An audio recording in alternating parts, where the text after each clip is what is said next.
And we're live tonight. Pep Talk boys, we're back again. The Watchalong for the O2 show, which was going to be headlined by Dillian White, but it's not now. It's done by Chantal Cameron, Mary Mcgee for the unified titles. That's going to be fantastic. The Ring magazine's on the line. You got the Babbage, who I'm really looking forward to, and a few other good little fights on there. Yusuf Kamari, Johnny Fisher. So look, it's me, JLB, back again. Looking forward to this. Hopefully the fans are going to get involved tonight as well. Get in the comments. Also, if you want to get involved in the show and come on and get your opinions too, you're also welcome to do so. Firstly, I want to say please hit that subscribe button, the Pep Talk boys. We appreciate all the support that you've given us so far. Hit that notification bell as well. That's also very important. So yeah, if you can hit that notification bell, that'd be great. And yeah, just want to say before we start this evening, I just want to say pay my respects to obviously Pro B's Frankie Beckles. The great guy was laid to rest yesterday. Also, so yeah, just want to say rest in peace to Pro B's, Mr. Pep Talk UK. This is all for Pro B's. We do this for him. We had the journey before with the Pep Talk UK. So yeah, I want to say what a lovely service that his family put on. He was a credit to his family. What a beautiful guy, and obviously. And what a great person, and you can tell he had a great family. They were absolutely fantastic, and obviously sorry for their loss. And obviously this channel's all for you, Pro B. So yeah, just wanted to pay my respects there. It was great obviously to see Shaz down there, see the lads Benji, Kenny, and Joe, and a few other people that I met down there. Obviously got to meet Pascal, meet members of his family. So yeah, it was great to see them people and catch up, but obviously not in great circumstances. But just before we start the show, I just want to say pay my respects to Pro B. So yeah, look, get in the comments, let us know what's going to go on tonight. Look, we're talking all sorts of boxing. Hopefully we're going to get some guests on. Kenny's going to come on at the end of the show. Like I said, it was great to catch up with Kenny yesterday. So yeah, let's get Kenny's thoughts on later. And if anyone else wants to get in there, obviously we've got Albanian boxers joined us straight away. Babbage round one. So round one for Babbage. Yeah, that's going to be an exciting fight. He's definitely an interesting character. We've seen him the last week performing in the press conferences and in his interviews, and I think he's absolutely top quality pay-per-view style. So yeah, very excited about that. Obviously the show started at the O2, really excited about that tonight. You got Tony Bellew there joining on the panel and that, so I'm not got the volume up, but I'm sure he's going to be talking some good stuff. I like Tony Bellew. I know he's hit and miss with a lot of people, but I really enjoy Tony Bellew. But yeah, look, we're going to go through a couple of the early fights, and that obviously, yeah, Thomas Carty on there, Dillian White's signing, someone that's in his team. He got a third round stoppage, which was good for him to get off a flying start. Good for Dillian, obviously helping him along on his journey. So that's 100% someone to look forward to in the future. I've definitely got to look for him. John Hedges, someone that I really rate quite a lot. Joe interviewed him down at the gym. He's obviously with Tibbs and them lot. So John Hedges is a great fighter. It looks really impressive. And then you had Jordan Thompson with a first round stoppage. I saw that one. I caught that one on Instagram. I see that. So yeah, that went well. Ellie Scotney as well. She done all right. So good to see Ellie Scotney get another victory. She's someone to look forward to. Obviously, I'm a big advocate for the females in boxing. I really support them. I watch a lot of their fights. So it's great to see more talent coming through like that. Obviously, Dillian White's had a signing this week, which is great to add to his stable. So getting more females into the game's absolutely fantastic. So get your comments in. Let me know what's going on. As I said, if any of you want to join on and get onto the stream, let me know. I'll send over a link to you and join in with the Pep Talk boys. Obviously, Joe tonight is at the show. So Joe, have a great show. Sure, he's going to pick up some interviews. He's down at the O2. So really enjoying that Pep Talk's back at the events. It's great to be back. Obviously, Joe was at the MTK last night, which was fantastic. Check out his interview with Spencer Fearon. That's really good to have a good watch on that one. So, Boxing Sauce says, easy brother, hope you're well. I'm all good, Boxing Sauce, ready for some boxing, ready for some action. You know me, I'm always ready for a good old rucks up. So, get involved in the comments, get involved with Pep Talk UK, Pep Talk boys. You know that it's all together. We're a big collaboration, so keep the journey going. And yeah, we're going to get our socials on at the bottom. So if you want to ever get involved with me or Joe or Shaz or anyone, and you want to get involved with the channel, got any opinions or anything like that, just get involved. Obviously, it's running along the bottom now, all our socials, so get involved. Also, hit that subscribe button and that notification bell. It helps the channel out so much. So yeah, please get involved. Obviously, the fans are a big part of the channel too. We want to build the fan base, and it's a fan base channel really with these watch alongs. So that's why we like to bring this element to the channel. Joe does some great interviews. Shaz, he also pulls up some great interviews too. So when we're going to pull some of them out, it'd be all the time, more regular. It's going to be flowing content. As obviously the channel's just been getting started, it's been taking a few weeks to get things up and running and get into a bit of a routine. But Joe's done some smashing interviews. He's got one with Mark Tibbs, Dean White, obviously, like I said, John Hedges is on there. Spencer Fearon from yesterday as well at the MTK show. So yeah, go check it out. Pet Talk Boys on YouTube. Follow us on our socials as well. So just get involved. What fights are you guys looking forward to tonight? Get involved in the comments. You got Yusuf Kamari coming on. He's on first. Mansour, as you've just asked in the comments. Thank you for joining us this evening. Dillian White's on the screen right now, I can see. So he's talking now. Gutted he's not fighting. Obviously, it would have been great if he was fighting. Would have been absolutely fantastic. So, but obviously you got Yusuf Kamari, who's part of Dillian White's team. I was hoping to catch up with him last week. Wasn't able to, which was unfortunate. But I'm hoping to grab up with him next week. Hopefully, talking about a big victory. It'd be great to see him get a victory today. Obviously, the guy fighting Castaneda, he beat Ofer Jones, I think, the American prospect, who Matchroom were really highly rated for the future, and he took him out. So took his unbeaten record. So let's get into it. Who are you going to get? Yusuf Kamari up first against Castaneda, as I was talking about just a minute ago. It's going to be a really tough fight, but I'm going for Kamari to win that. An absolute brawl, but I think he could win it on points or maybe a late stoppage. So that would be very, very interesting.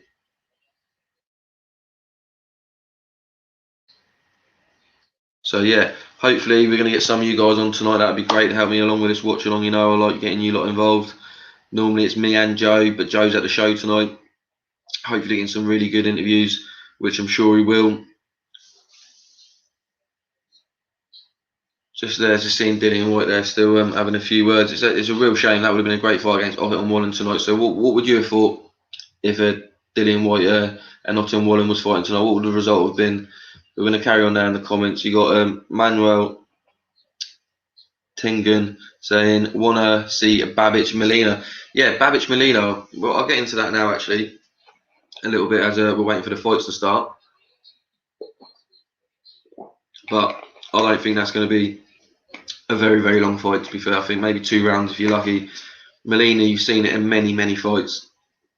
After he gets hit a couple of times, he just goes down easy. So as Kenny Ken would say, he's just a bit of a pork chop. So not really looking forward to that. We see Fabio Wardley take him out not long ago. Babic is a bit of a nutter. But look, if Molina pits one on him and it makes it a bit interesting, a bit tasty, then yeah, let's get it going. You know, I like a good scrap. So yeah, anything in the heavyweight to get me going. But I would like to see Babic at Bridgerweight win a world title there, and maybe move up and down into cruiserweight and stuff like that, because he's not massive, but while he's fighting in heavyweights, he's going to get some really tough fights moving forward. So, but no, he's a great character.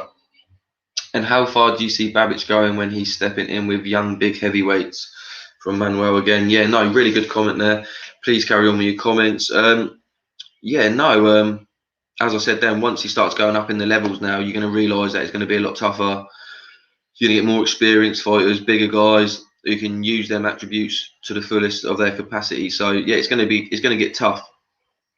But at the moment, let's enjoy the ride. But as I said, I would like to see him go down to Bridgerweight and Cruiserweight. And I think probably until he gets a loss, maybe he might step down then. But look, let's keep this Babic train going, because, like I say, he's a great character.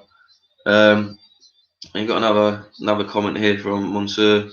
White would have won by unanimous decision if it had happened. You know, that's a great comment there. I'm not too sure.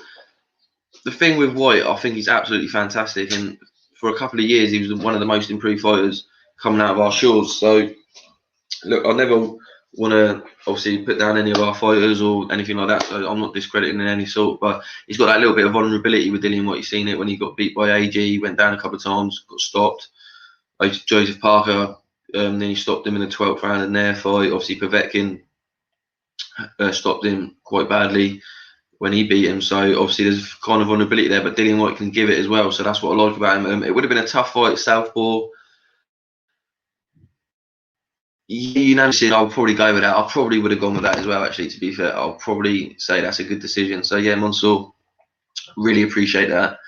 Carry on with your comments. And look, we got Albanian boxer here saying, I heard through the grapevine Conor Ben been denied a fight with David Asien. Look, I'm not too sure about that. Obviously, there's been a few rumours that Conor Ben could be on there. I think it's the December. I'm not too sure what the date in December Eddie said, but I know he wants to do 2 shows. And I heard that Conor Ben's going to be headlining that. Get your thoughts in who you would like to see Conor Ben fight, if you heard any rumours or whatnot. But yeah, get your opinions in. We'll get you all involved. But yeah, Albania Boxer, carry on throwing your comments in there. Keep getting involved with the channel. Join me tonight with the watch along. Obviously, you've got Yusuf Kamari coming out now. I really like this guy. Really rate him. Part of Dillian White's stable. I think Dillian White's producing a real good little stable there. Feel good factor out in Portugal. Obviously, Coach Xavier Miller, one of my favourites. Had him on the show before, spoke to him a few times. Absolute great guy, but what a coach. Fantastic coach too. So, yeah, always going to be supporting the Wolfpack from Dillian White. Prince Teddy says, big up Jay, how are you, bro? All good, Prince Teddy. How are you doing? Obviously, probably happy. I think, if I'm correct, Arsenal fan. If I'm correct, if I'm wrong, I do take that back. I'm a Man United fan. Obviously, we are currently 2-0 up against Tottenham Hotspur, which I didn't realise that it was an evening game, actually, to be fair, until quite late. So to just quickly check to see that was 2-0. Fantastic. But yeah, all good, Prince Teddy. Get involved. Like I said, anyone wants to get involved in the channel tonight, just let me know. You can come on, get your opinions on some of the fights, and it'd be just good to chat to you. Good to get the Pep Talk Army involved. And like I say, it's a fan-friendly channel, and get involved.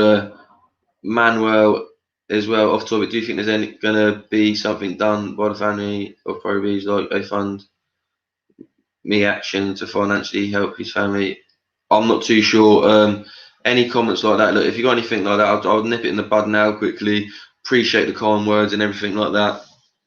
If you want to speak about anything like that, DM us on Instagram or anything like that, or Shaz as well, who's quite close to the family from the channel. So anything like that, if you want to ask Shaz, obviously the Instagrams are at the bottom and that, please do and that. And we appreciate all your kind comments and that. And look, as much support as you can. We really appreciate that, and that's very kind of you. And thank you very much for that, Manuel. Just get involved with Shaz in the comments down there. I'm sure he won't mind having a word with you and directing you in the right place. But thank you. Prince Teddy says, I'm a gooner. All right, good result for you again. You're on a bit of a roll. And obviously a bit of a dig here before we carry on with the boxing starts. Happy United are winning 2. It means Ollie stays at the wheel. Yeah, you're correct, but it's probably for another week till we play Man City and probably get destroyed by Man City. So, look, it's going to happen sooner rather than later, probably in most people's opinion. But, look, I just care about United winning no matter who's in charge. And, wow, what a funky shirt Victor Loughlin's got on in the corner here, people. Wow, that is a moody green, isn't it? Oh, absolutely moody that is. You're not going to miss him in the centre of the ring. Whew. Wow. And Mansour says, opinion on Parker Chisora 1 and what will happen in the rematch. I'm not too sure. The rematch may go pretty similar. Depends what goes on. Obviously, I love Dale Boy. Always going to support Dale Boy. Joseph Parker, what a guy. Great gentleman as well. So, it's just a good old dust up, innit? A good old scrap. So let's see who wins. And Prince Teddy also getting involved in the comments saying, I rate Kamari too. So yeah, look, I'm going to kick it off in round 1 in a moment. I want to flicked over and it looks like Man United have gone 3-0 up. Marcus Rashford with the goal. Wow, brilliant. Happy days. So yeah, that's fantastic. But yeah, we're going to get round 1 underway here at the O2 show tonight. Absolutely fantastic. to be with you guys. You know I love calling these fights. Normally it's me and Joe, the dream team, and but Joe's down at the event tonight, so he's down there getting some great interviews, getting the action first class. But you guys are with me, always fantastic on Pep Talk Boys. We always deliver, always great entertainment. And for your hardcore fans, I'm liking some of these fights. You know what I mean? Yusuf Kamari, Johnny Fisher, Alan Babbage, even Chantal Cameron, as I say, really rate the women's boxing at the moment. It's on fire, absolutely on fire. And so yeah, and it's for a couple of world titles in the Ring magazine, so it's worthy of being mentioned and being a headline in a bill. Any world title should definitely headline a bill. So absolutely looking forward to that. And as we saw a couple of weeks ago with Shannon Courtney against if it's Jamie Mitchell. Jamie Mitchell come to fight. Not many people give her an opportunity or a chance, and she took that world title. I know that Shannon Courtney lost it on the scales, but Jamie Mitchell won it in the fight, so fair play. And we got Minky M says Castaneda will KO Kamari. Kamari gets hit way too much. Yeah, no, thank you for your opinion there. Really appreciate that. Join us for the rest of the night. If you're not subscribed, everyone, please subscribe to the channel. Pep Talk Boys, hit that notification bell. It's me, your host tonight, calling these fights, Jay Albi. And look, we're in round number 1. And you got Cascaneda in the centre of the ring. Kamari just kind of just getting his bearings a little bit. Both guys feeling each other out. Nothing really interesting. Nice double jab there by Castaneda. And as Mink Yem says, he thinks Castaneda will KO Kamari, so Kamari gets hit way too much. So we'll see if that comes into play in this fight. As I'm calling it, as I say, Victor Loughlin's in a very, very bright green shirt. Very, very awkward. So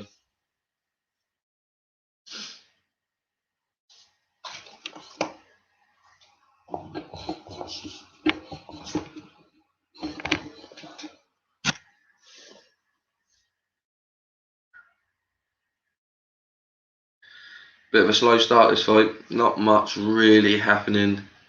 Oh, big left thrown there by Castaneda. Not really connecting cleanly. Kamari took it well.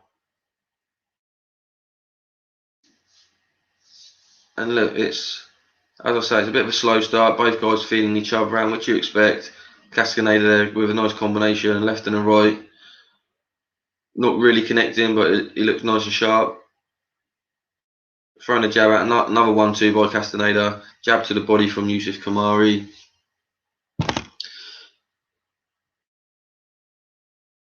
And we got Haydar. Sorry I'm late, alright there, Haydar. Don't worry, mate. Better late than never, as the saying goes. Always welcome here on the Pep Talk Boys. As you all are, the Pep Talk Army coming in strong. Please join me, Jay Albie, your host tonight, calling the fights. And a couple of jabs going. Oh, nice jab to the chest and jab to the body there by Castaneda. You know the jab's my favourite shot. Most things can get set up from the jab, and I think if it's used perfectly, it's beautiful. That nice double jab there by Castaneda. Castaneda there with another 1-2. Like I say, looking very sharp, feeding each other out. Nice there, a little combination and a shot to the body by Yusuf Kamari.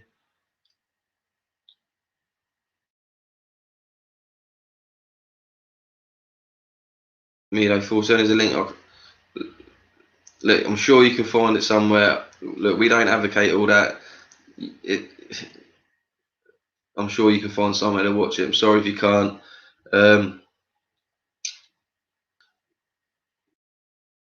Prince Eddie, Kamari versus Castaneda should be a decent fight. Yeah, look, it was warming up nicely there at the end of the round. Obviously, a bit of a slow start for the first 2 minutes, minute and a half. But look, it's a 10-round fight for these guys. Big fight. And yeah, look, let's see how it goes.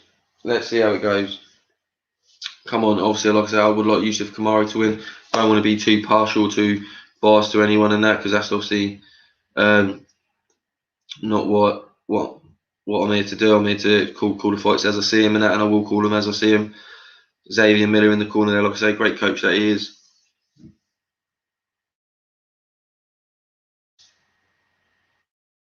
Couple of highlights there. So let me know how you thought that round, how that went.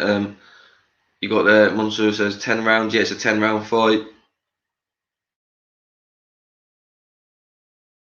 and that's what I like. I like a nice 10 and 12 round fights, I really do enjoy. 8 rounds, I know young guys have got to do it early in their career and stuff like that, but some fights it takes a little while to warm up, and it's just great when you get the longer fights, because sometimes you get a fight winning for 8 or 9 rounds, and then the fight just flips around, and you're like, wow, that's crazy, and you get a lot of entertaining stuff. So yeah, round number 2's kicked off.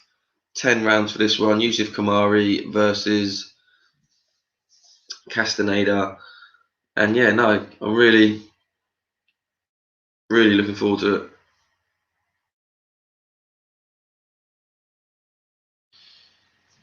But no, get your comments in, everyone.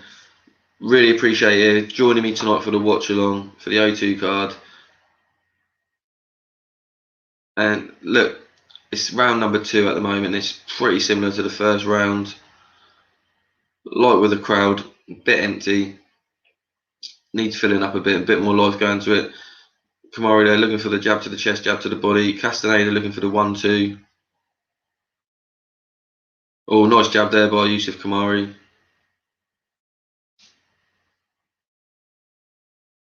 Prince Teddy says, tight opening round. Yeah, it was a tight round. Close round.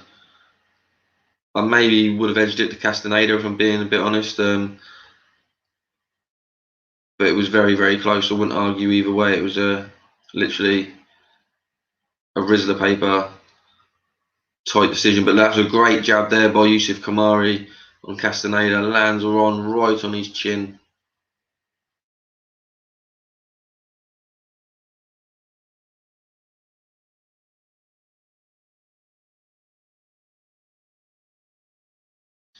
Yeah, no, it's starting to warm up lovely now, bubbling. Nice left hook there by Castaneda. Shot to the body by Kamari. Nice 1-2, and then a right hook. Castaneda coming in with some fast combinations.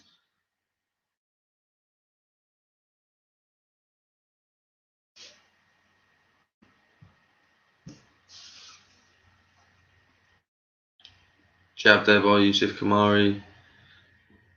Uppercut from both guys as they were in close. But look, it's an interesting opening couple of rounds. As we said, a bit of a slow first round. Second round's definitely warmed up a bit, and a nice left and a right straight by Castaneda on Kamari. Castaneda's shots look like they got a bit more punch to it. I don't know if you guys agree with me. If you don't, please put in the comments. If you do, also put in the comments. A nice right hook there by Castaneda, and good body work by Yusuf Kamari. It's just,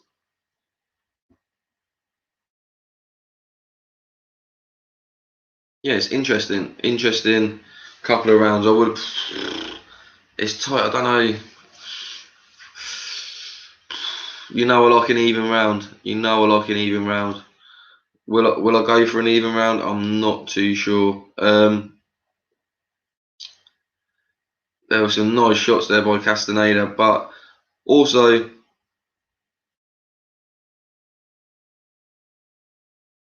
Yusuf Kamari with some lovely shots as well. Obviously, like I say, great corner for Yusuf Kamari with Xavier Miller.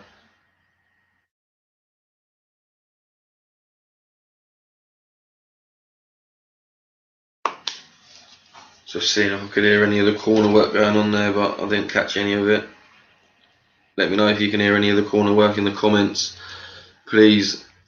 And Mansour says, I think Kamari took it easy at the start of the Baker fight as well. Maybe kick off in round 3 or 4. Good point, very good point.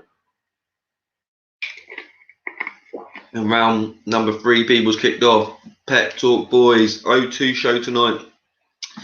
Headlined by Chantel Cameron, Mary Mcgee. Hit that subscribe button, hit that notification bell, and look, we're here in round number 3. Your host, Jay Abbey, for the night. And a couple of interesting couple of rounds here to start off the evening. Get in the comments and join us for the night. As I say, if any of you lot want to get involved as well and come on and get your opinions out there, let me know. I'll send you a link, and we'll get you all involved. So let me know how you see this fight going so far. Both guys throwing a few jabs out there. Pretty much all the same 3 rounds have started pretty similar, and then after about a minute it started heating up. As you saw there, great right hand by Yusuf Kamari, backing Castaneda up against the rope, taking the centre of the ring, being a bit more aggressive. It looks this round, Yusuf Kamari, but a nice double jab by Castaneda, and then a right to the body.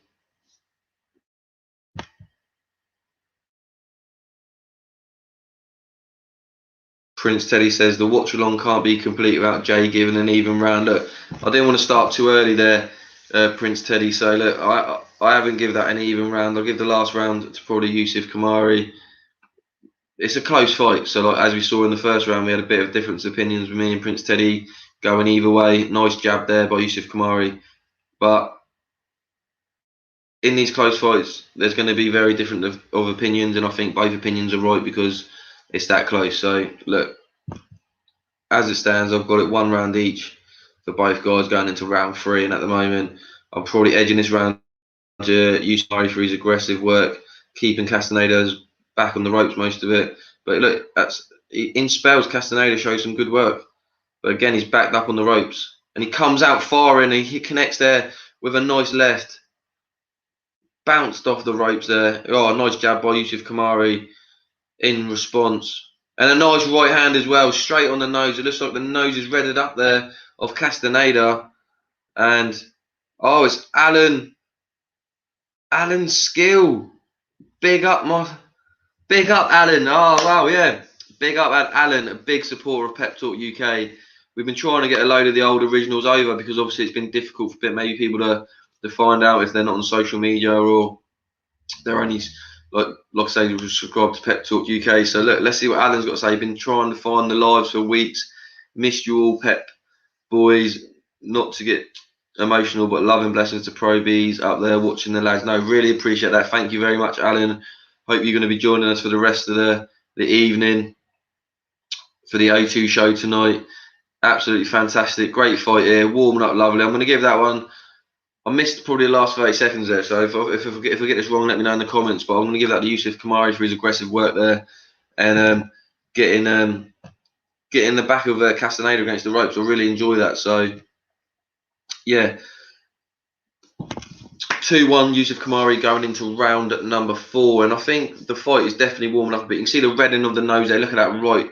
There's a great straight right on the nose, right on the button. Castaneda said, yeah, come on then, let's have a bit more. As we've seen, Castaneda's got some fast combinations, but that was a solid straight right. And as we're in between the rounds, please hit that like for the video. Please subscribe to the channel Pep Talk Boys. Hit that notification bell and also share to your friends and family. We're always here, every big fight.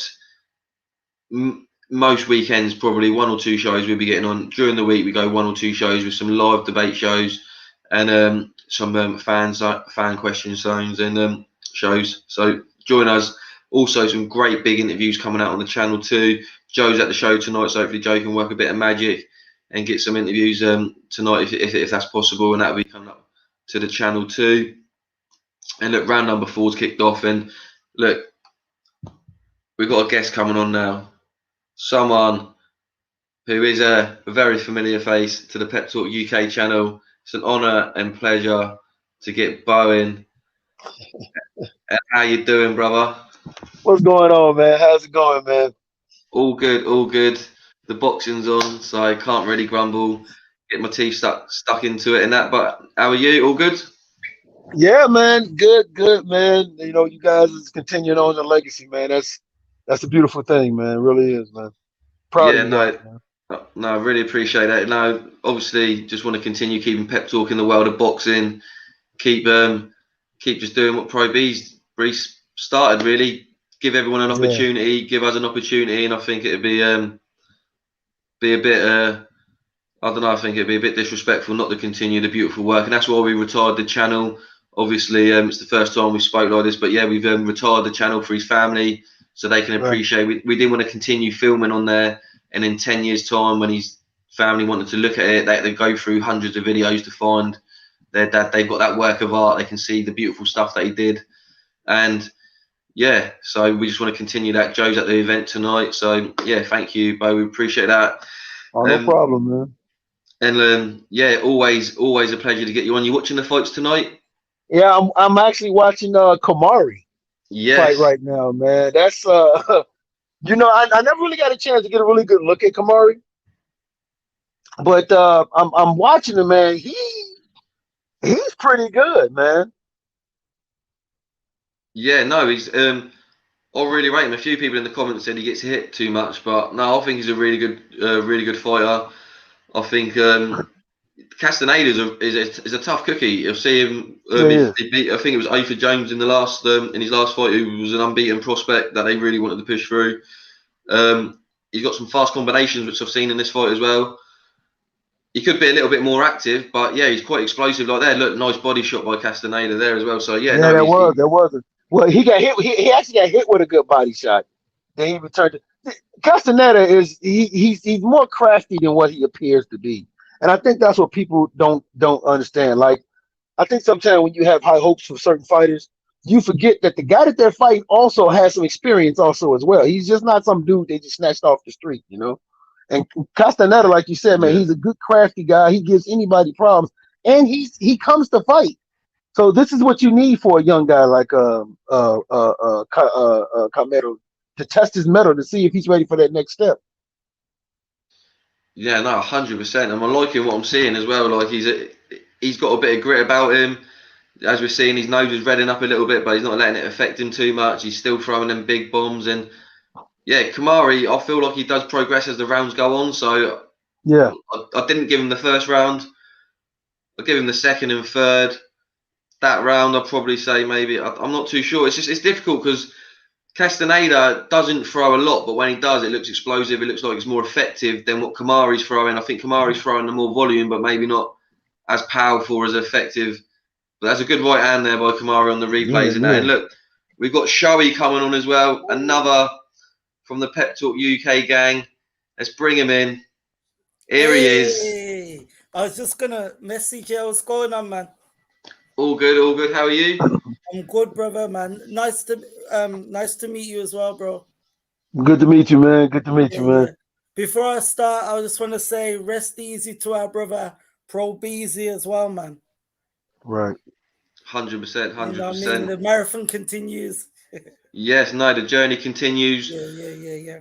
The goals still continue, and yeah, look, like as I said to Bo, just keep Pep Talk in the name of boxing, and that's a great honour. I think that's what we've got to continue to do. And you saw the outpouring of love that he got in the world of boxing, and the effect that he had. And yeah, no, look, we got to keep it going, and that's what we're going to do. And look, people like you guys coming on the show, and that helped a lot as well. So look, it's a big family. So Pep Talk is a massive family, and everyone is invited. So look, the boxing's on tonight. Shoei's got a fight coming up soon. So everyone, look, follow this brother, enjoy the journey, and look, he's going to bring some big W's. Come on, man. Thank you, man. Thank you. This fight's looking good at the minute as well on the zone. Yeah. Yeah, No, it is. Who you got winning so far, Shoei? You know what? It's a very competitive fight between these two guys. Kamari doesn't look out of place a bit against how do I say it? Castaneda. Castaneda. Castaneda. So it could go either way at the minute. It's a very competitive fight. They're still trying to fill each other out and find each other's weaknesses. But right now, it's a very close fight. The only thing I don't like how Casamento dips to his right and he leaves his head exposed when he's trying to avoid the jab. He's dipping too far. Okay. And he's getting caught with either overhand right or a hook. Okay. So you think he just needs to work on his defense a little bit more? Just a little bit. But you know what? Those are like young men mistakes. Okay. Your reflexes are your reflexes. You know what I'm saying?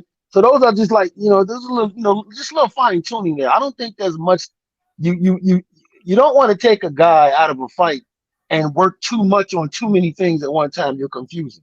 Right. So I think you look at the more obvious stuff or the more detrimental stuff, the dipping too far with the head, and you work on that, or the waiting too long to respond to a punch hitting him. You those things you want to work on first. Oh. Everything. Okay, so your link is a little higher than mine. What round are you? What round are you guys in? I'm in round 5. On round Okay, I 5, missed that. 20 seconds left. 10. What about you? I'm like around 8 seconds left. Oh, okay. Which you from the US? Yeah. Which part? Chicago. Chi-town. Yeah, baby. Midwest, man. The best pizzas, yeah? Yep. Oh yeah. Yep. Deep dish. Oh, I love Deep it. dish. Love a good old pizza. You're a pizza. You like the pizzas as well, my guy. Oh Yeah, yeah, man. 100%. Oh, Yeah, big man. Johnny Fisher. That's like a guilty pleasure food, you know. Yeah. Barbecue base though, man. It's gotta be barbecue base. Yeah. 100% Joey. You know that. Yeah, 100. You know that 100%. The fight that I'm really interested in though is that Craig Richards. I want to see how he's going to respond after Yes. losing against Bivol. I want to see if mentally he can respond from that, man. That's going to be an interesting fight to me. He really held his own against Bivol as well, didn't he? He done all right because Bivol's a big puncher as well. Just lacked a bit of belief till later rounds. I thought first 6 or 7 rounds he thought he didn't deserve to be there, and then a switch went off and he thought, okay.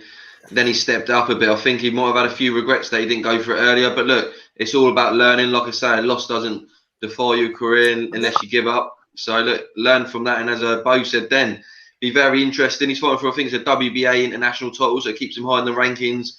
Look for maybe a world title shot after. So great shout there. I'm really looking forward to that one. I'm looking forward to the Babic. I think this guy is a savage. He's entertaining. Molina, he once he gets hit, he gives up nowadays. Back in the day, he might have given it a bit of a go, but if you see it in his last 5, 6 fights, as soon as he takes a big bomb, the guy, he might get up a couple of times, I'll give him credit, but he backs up a bit and he gives up a little bit. So I think Babic should probably get him out in a couple of rounds. But if he doesn't, that's the beauty of this sport. That if Molina can bang and his heavyweights puts it on him, it'd be interesting to see what does happen. And I'm never going to rule anyone out in a heavyweight fight 100%. So yeah, that would be interesting. But Johnny Fisher, a young UK heavyweight, sells a lot of tickets. I think he's done nearly 1,500 for this O2 show. So big following. Some people might say he's a bit robotic, but look, the guy's only had a couple of fights. So I like to see someone improve. He's used to be a rugby player. So look, give him a chance. He bangs hard. And yeah, let's see what happens with him. What you guys, who else are you guys looking forward to, shall we? I'm looking forward to the main event. Yes. Chantal Cameron against the lady Mcgee. She's hilarious as well. When I was watching her interviews, she's got a big personality. So I'll be interested to watch that fight as well. I'm looking forward to it. She seems very confident. Chantal seems quite confident as well. So I'm definitely looking forward to the girls go at it. But you must know Mary. No, I'm more familiar with Chantel. I used to interview Chantel when she was an amateur. Back when her name was Wham Bam. That was what she called herself. Her name was Wham Bam back then. I remember her back then. Hold on. Okay. It's turned into a fight. This is not what Kameda needs. Kameda doesn't need this. He doesn't need this. His corner needs to talk to him. Doesn't need that dogfight. Yeah, he doesn't need that because he's looking to Kamari's looking to get him out of there. Yeah, see, this is what Kamari. Castaneda wants this. He wants to turn it into a slugfest. Kameda is the better boxer. Move. But I remember Chantel, and I remember I interviewed her after she fought Katie Taylor in the Nationals. And she was so upset that she lost. She really wanted to get her revenge back on Katie. And I always talked to her about that fight, man. I said, man, don't worry about it. Let it go. But I'm interested in seeing that because she's always been one that has said she wants to go for all the belts. And it's good to see a fighter that young say it, and then when the opportunity comes, act upon that. That doesn't happen a lot in boxing. And she's got a good coach. Who did she fight? Katie Taylor. Taylor in the amateurs. Yeah. Oh, okay. Yeah. Taylor beat her. She beat her. She beat her. How many times did they fight? They only fought once. Oh, okay. Because I think that was the Nationals, and right after that, Katie Taylor went she won and everything. And I think she won the gold medal, and then she turned pro. That's the thing with the amateurs. It's sometimes it's a lot different to the pros, isn't it? Amateurs a lot Yeah, more fast paced. Pros more chill, take your time, and break your opponent down systematically. We've seen Josh Kelly struggle. The first 3 rounds, he looks $1 million. After the fourth round, he looks a totally different fighter. He's not adjusted at yeah, all to the pros. But that last guy he fought's an animal. What's his name? David Avenetian. Yeah, yes. That was a He bad fight. I thought that was a bad matchup. he can hit like a he can hit like a mule. He hits Yeah, hard, I man. thought that was a bad matchup for Josh Kelly because Josh Kelly struggled against Ray Robinson, and there was another fighter. So when I heard they threw him in there with David Avenese, I said, "Why? That's like he needs more fights to build himself up." Like I just really thought that was a bad matchup. But Why do you think but Conor on Ben's the not quick to fight him? yeah. Yeah, it's funny. Conor Ben is like because he called out Granados. Now he's looking at Adrian Broner. Conor Ben is one of those fighters. He knows his limitations, and he knows right now he's not ready for the upper echelon. So for him, it's like, hey, I'm just gonna fight like a couple name guys, couple good guys before I move up. But I like Conor Ben though. I Yeah, just he can I have it, definitely man. like him. He can fight. Kid's got a lot of heart. He's got a lot of heart. Definitely, it'll be interesting when he fights like an elite boxer to see if he'll be able to cut the ring off instead of always trying to brawl, because it's going to be hard to catch somebody that's skillful, elite, great movement, someone like Ennis. yeah. That's the thing. That's what I think Bo was alluding to there a little bit is that Josh Kelly was bad managed. Connor's being good managed. So what Eddie's doing, he's Yeah, pitting him in with the right fighters at the right time, like the Vargas. Got him a bit later on after he fought all the had the close fights with the other world champions, and it was a bit later on in his career. Perfect name at that opportunity. Obviously, Granados in the last time, perfect sort of opponent at this level, not yeah, too deep going in like an Avenisian with the power. Just getting I wouldn't say the rounds in as much because obviously you don't know how it's going to go, but they're the sort of people that Conor Benz should be fighting at this moment in time.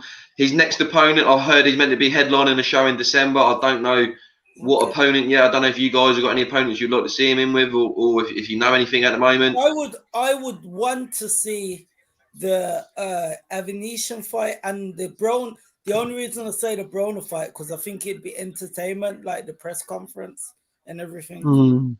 But AB's going through his own issues at the moment, isn't he? So I don't think he'll be in the ring until next year. You know who I would like to see Conor Ben fight, and they could probably do it at a catch weight. I would like to see him and O'Hara Davies.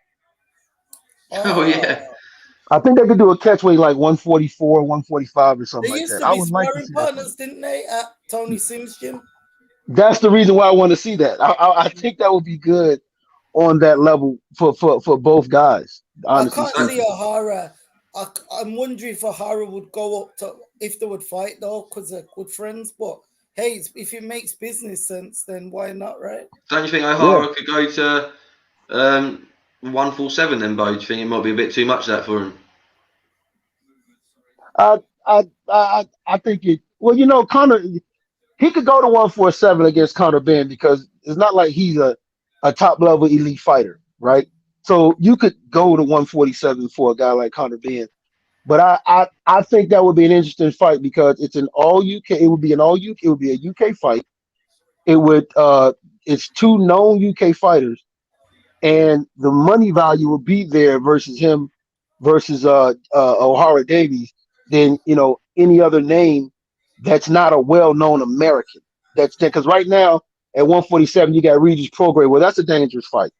You got Jose Ramirez. That's a dangerous fight. So it's some of the American names in the top echelon are dangerous fights. I think O'Hara Davies is a pretty good and even fight for him if they were to do a catchweight. So you're from a business perspective, you Hmm. Conor Ben Mm. versus O'Hara Oh Davies. yeah. Oh man, I would promote because O'Hara's going to give you material, right? Mm. O'Hara's going to give you something. He's going to Yeah. give you something, you know. And Conor Ben, he's a well-spoken fighter, and for him I want to see him in a trash talking situation. I think that would bring something out of him. I don't think he would give. I don't think he'd give O'Hara Davis the up. Oh, he's just been Oh, caught. Oh, thought it oh, was a knockdown. hold on. It was No, close. not yet. It was He close. took that Mm. brilliant. I He's don't know hurt. how he He's hurt didn't though. drop. He's hurt. Them legs, man. He's This lucky went. is okay. Oh, Okay, yeah, good defense. See, now what he's doing right here is smart. This is very smart. holding Yeah. He's him.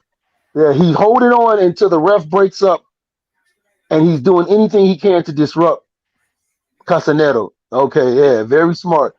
I think Most young Kamari's hurt fighters, though. yeah, most young fighters when they get hurt, they don't know what to do. They just want to fight. Carmelo is showing, yeah, Carmelo is showing. He's showing some good patience here. Eddie Hearn weren't sure about this fight either. I remember him saying to Dillian White, "Are you sure?" Yeah, yeah. It's because he beat that unbeaten American Ofer Jones, who was a big prospect. So that Eddie knows firsthand what Castaneda's like. Yeah. Eddie says, "Mate, are you sure?"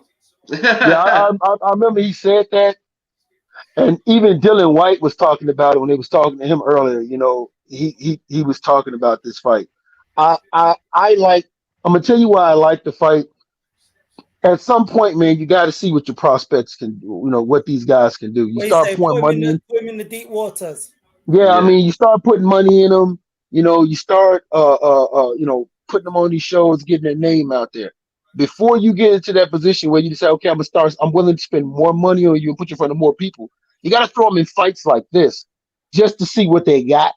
You know, that's why this is a fight that if he wins, he'll grow from this fight. Like you'll see him again, and he'll be spectacular because he'll grow from this fight. Like Canelo Alvarez and Floyd Mayweather. Look at the jump Canelo made after fighting Floyd Mayweather, man. Yeah. Down the future. Even Josh Taylor after fighting O'Hara Davies and look at after fighting O'Hara Davies and then Regis Prograis. Look at the jump Josh Taylor made when he went in there against Jose Ramirez. Regis and You him know, was a class fight as well. oh man, that was high level stuff right there. Dillian looks a bit worried. What's he saying? Can you hear what he's saying? Hold on. He looks a little bit concerned, but Ooh. he's saying he needs to start having his hands so low. But for him to stay on his feet like that was testament. That was great balance. Because really, Yeah. I watched it again. It looks like he caught him a little bit on the back of his head. He caught him right here by the ear. He caught him right here by the right about here. And that would discombobulate anybody. Yeah, he looked confused for the rest of that round. He looked like, he didn't look steady on his feet for the rest of that round. Like at first he looked like he caught him flush, but it was a bit at the back, wasn't it? Nah, yeah. When on the replay you see he caught him like right back here between the back of the ear and the back of the head, and that would discombobulate. But remember, he got caught like that because what he do? He dipped his head too far to the side, like I said, and he got caught. This is a good experience. This is a good learning experience for him, man. I think he comes out. He's one of those fighters that he can come out if he can pull this fight out. He'll come out unscathed from this, and this is good for him. Who do you have winning at the minute? I got Casamel winning by 1 round. Right.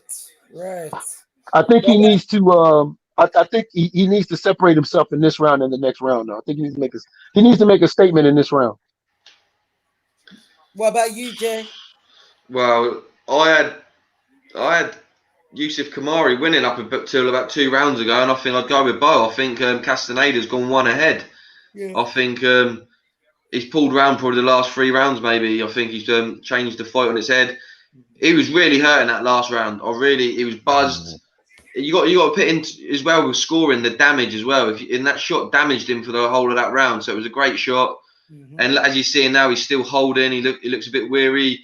And I like to say, I'm really impressed with Castaneda's patience. If I'm being completely honest, he's not gone gun ho. He's been patient. He's quick with his combinations when he does go in. I said that earlier in the fight. He bounced off that rope at I think the first or second round with a quick combination, and it really caught my eye. So yeah, really impressed with some of his work.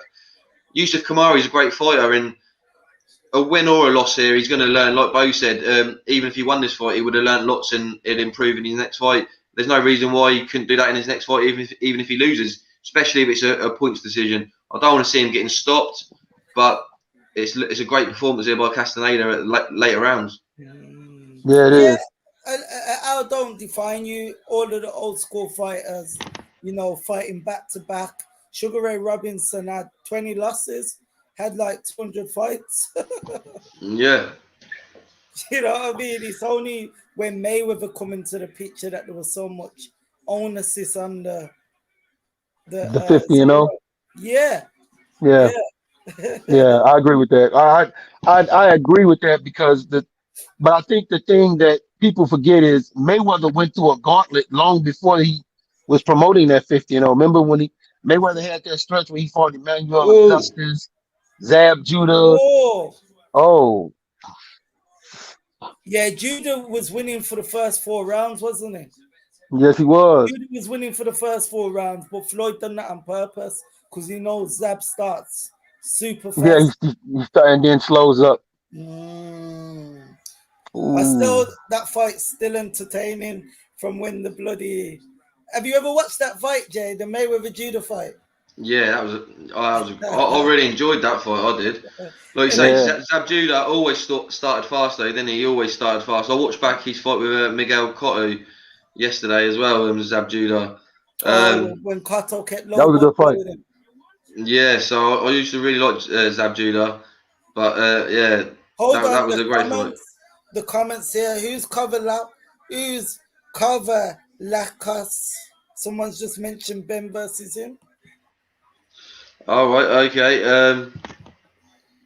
In the comments, who we got there? So you got someone wanted to let us know Conor Ben versus Jaron Ennis would be a good fight. You said that Showy earlier. Yeah, no, Ennis is brilliant. No, you don't think so? No, man. I think when you look at the talent level of Jaron Ennis, he's too from good. From a talent standpoint, he's a little bit too good. From a talent standpoint. Yeah. He's from a talent standpoint. Like I don't think he has the footwork to keep up with Jaron Ennis in a fight like that. Oh, Tony Bellew's got Kamari up by 1. Interesting. I haven't watched it completely every second of every round, so maybe there's a few bits I've missed, but it is a close fight. If it's a round either way for either fighter, I'm not really going to grumble, but I think Castaneda's come on stronger as the fight's gone on, and I probably would be edging towards him, but 1 round in it at the moment for Tony Bellew. Might argue he was a world cruiserweight champion, so I'll let Tony win that one if he wants to have an argument about scoring this fight. Somebody's just made a good point as well. People want to follow the Money Mayweather route, but forget about the pretty boy Floyd building blocks. It's so true. 100%. It's so true because pretty boy Floyd was a killer.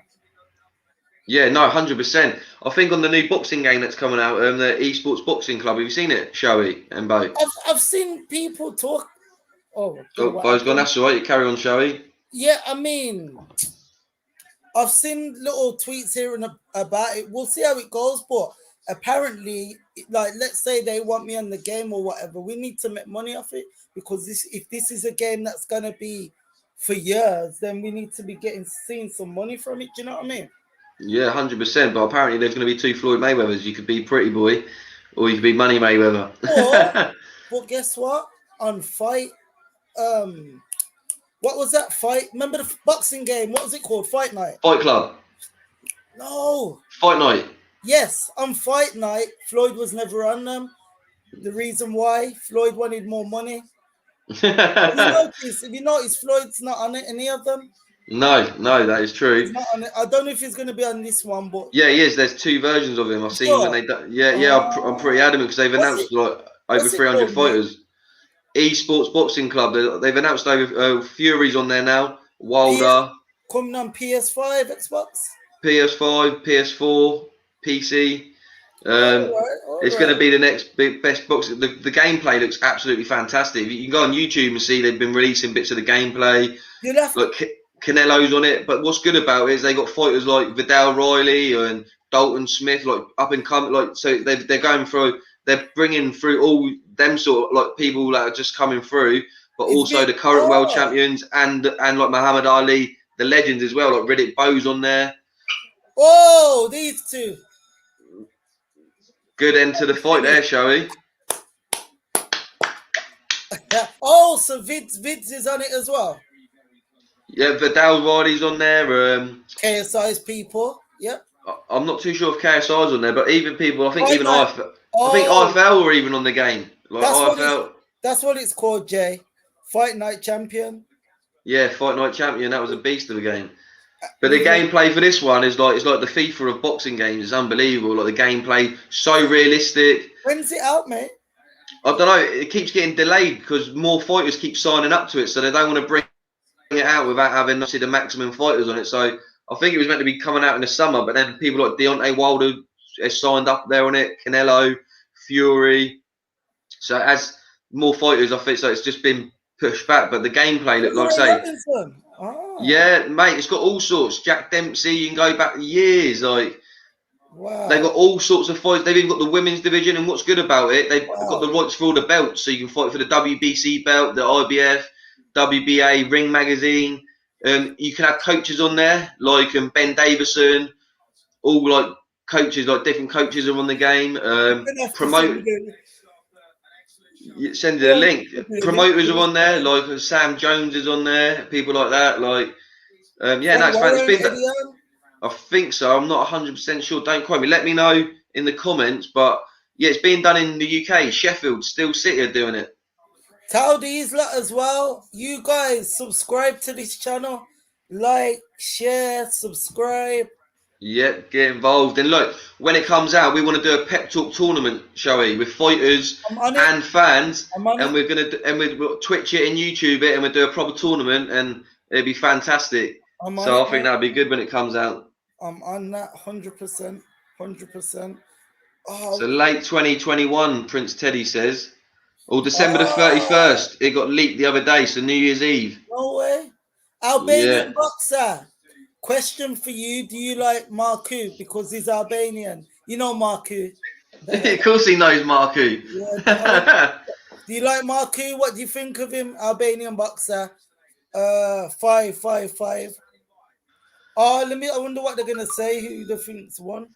It's going to be a close one. Let me know. Let me know. I haven't got the volume up, so you might hear it before me.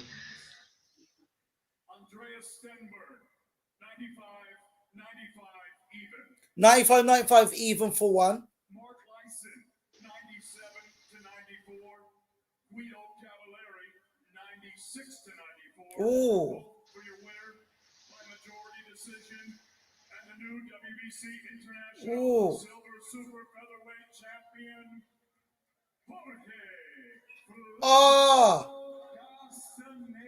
Castaneda's got it. Yeah. By a split. Split decision win. It was a good fight. Prince Teddy, who doesn't love Marku? But I'm asking because obviously Albanian boxing must be from Albania, so I want to know his opinion on him as well, you know?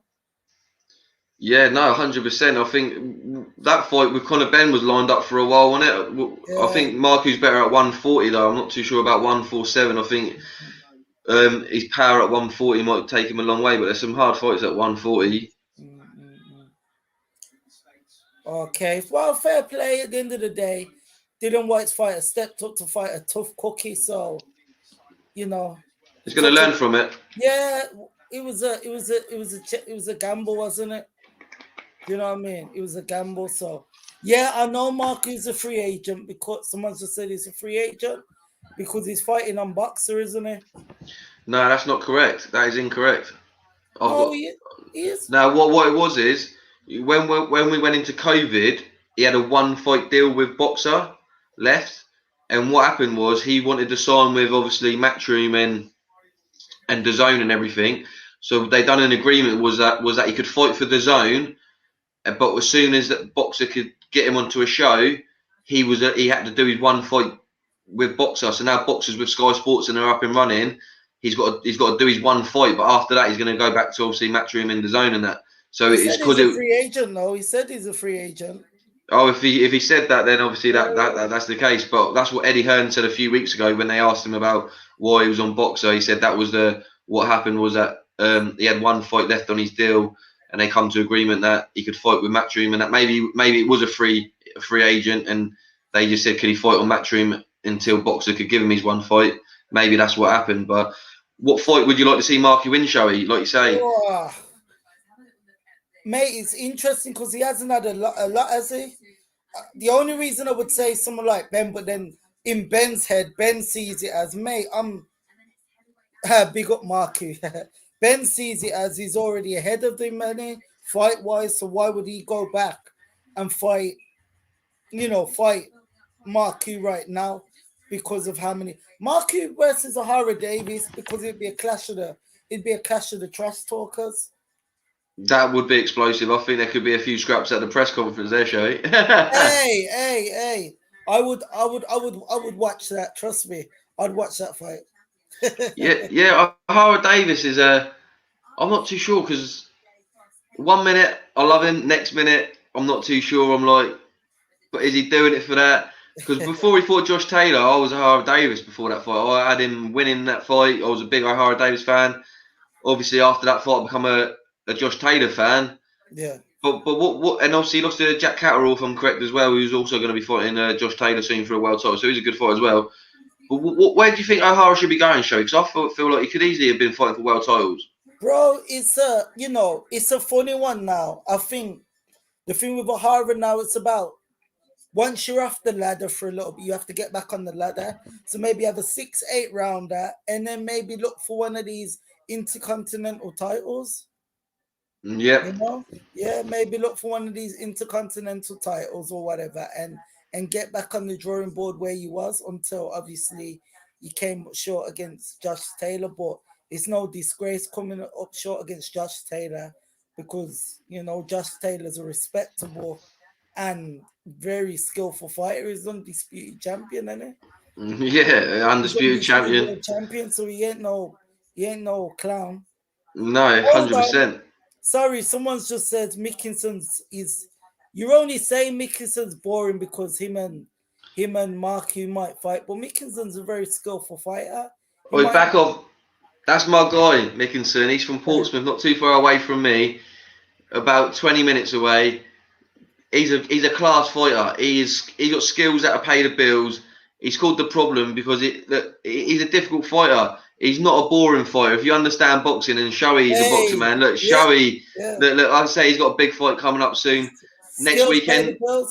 And so you can appreciate what he does, can't you, Showy? 100%. Yeah, and he's southpaw. Exactly, and we're seeing a lot of southpaws on the debate show the other day, Showy. What I was saying was, what you want to start teaching these kids at a young age is to fight southpaw if they're not orthodox, if they're an orthodox fighter. Not fight that way or learn later in your career. It's like playing football. Learn with your opposite foot.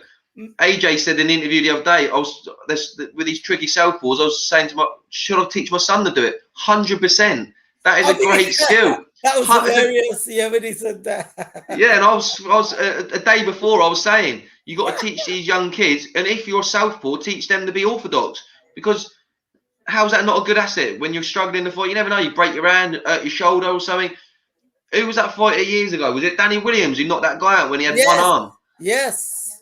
Just used his left hand for about 3 or 4 rounds. Then knocked him clean out, and it's a skill to have. And that's why I like Tyson Fury. He can change from orthodox to southpaw pretty nicely. And yeah, these young fighters, please train them southpaw if they're orthodox, and if they're orthodox, train them southpaw. Basically, be able to have a few weapons. Yeah. Yeah, I don't think it should be a question. I just think naturally doing that. I think you should definitely.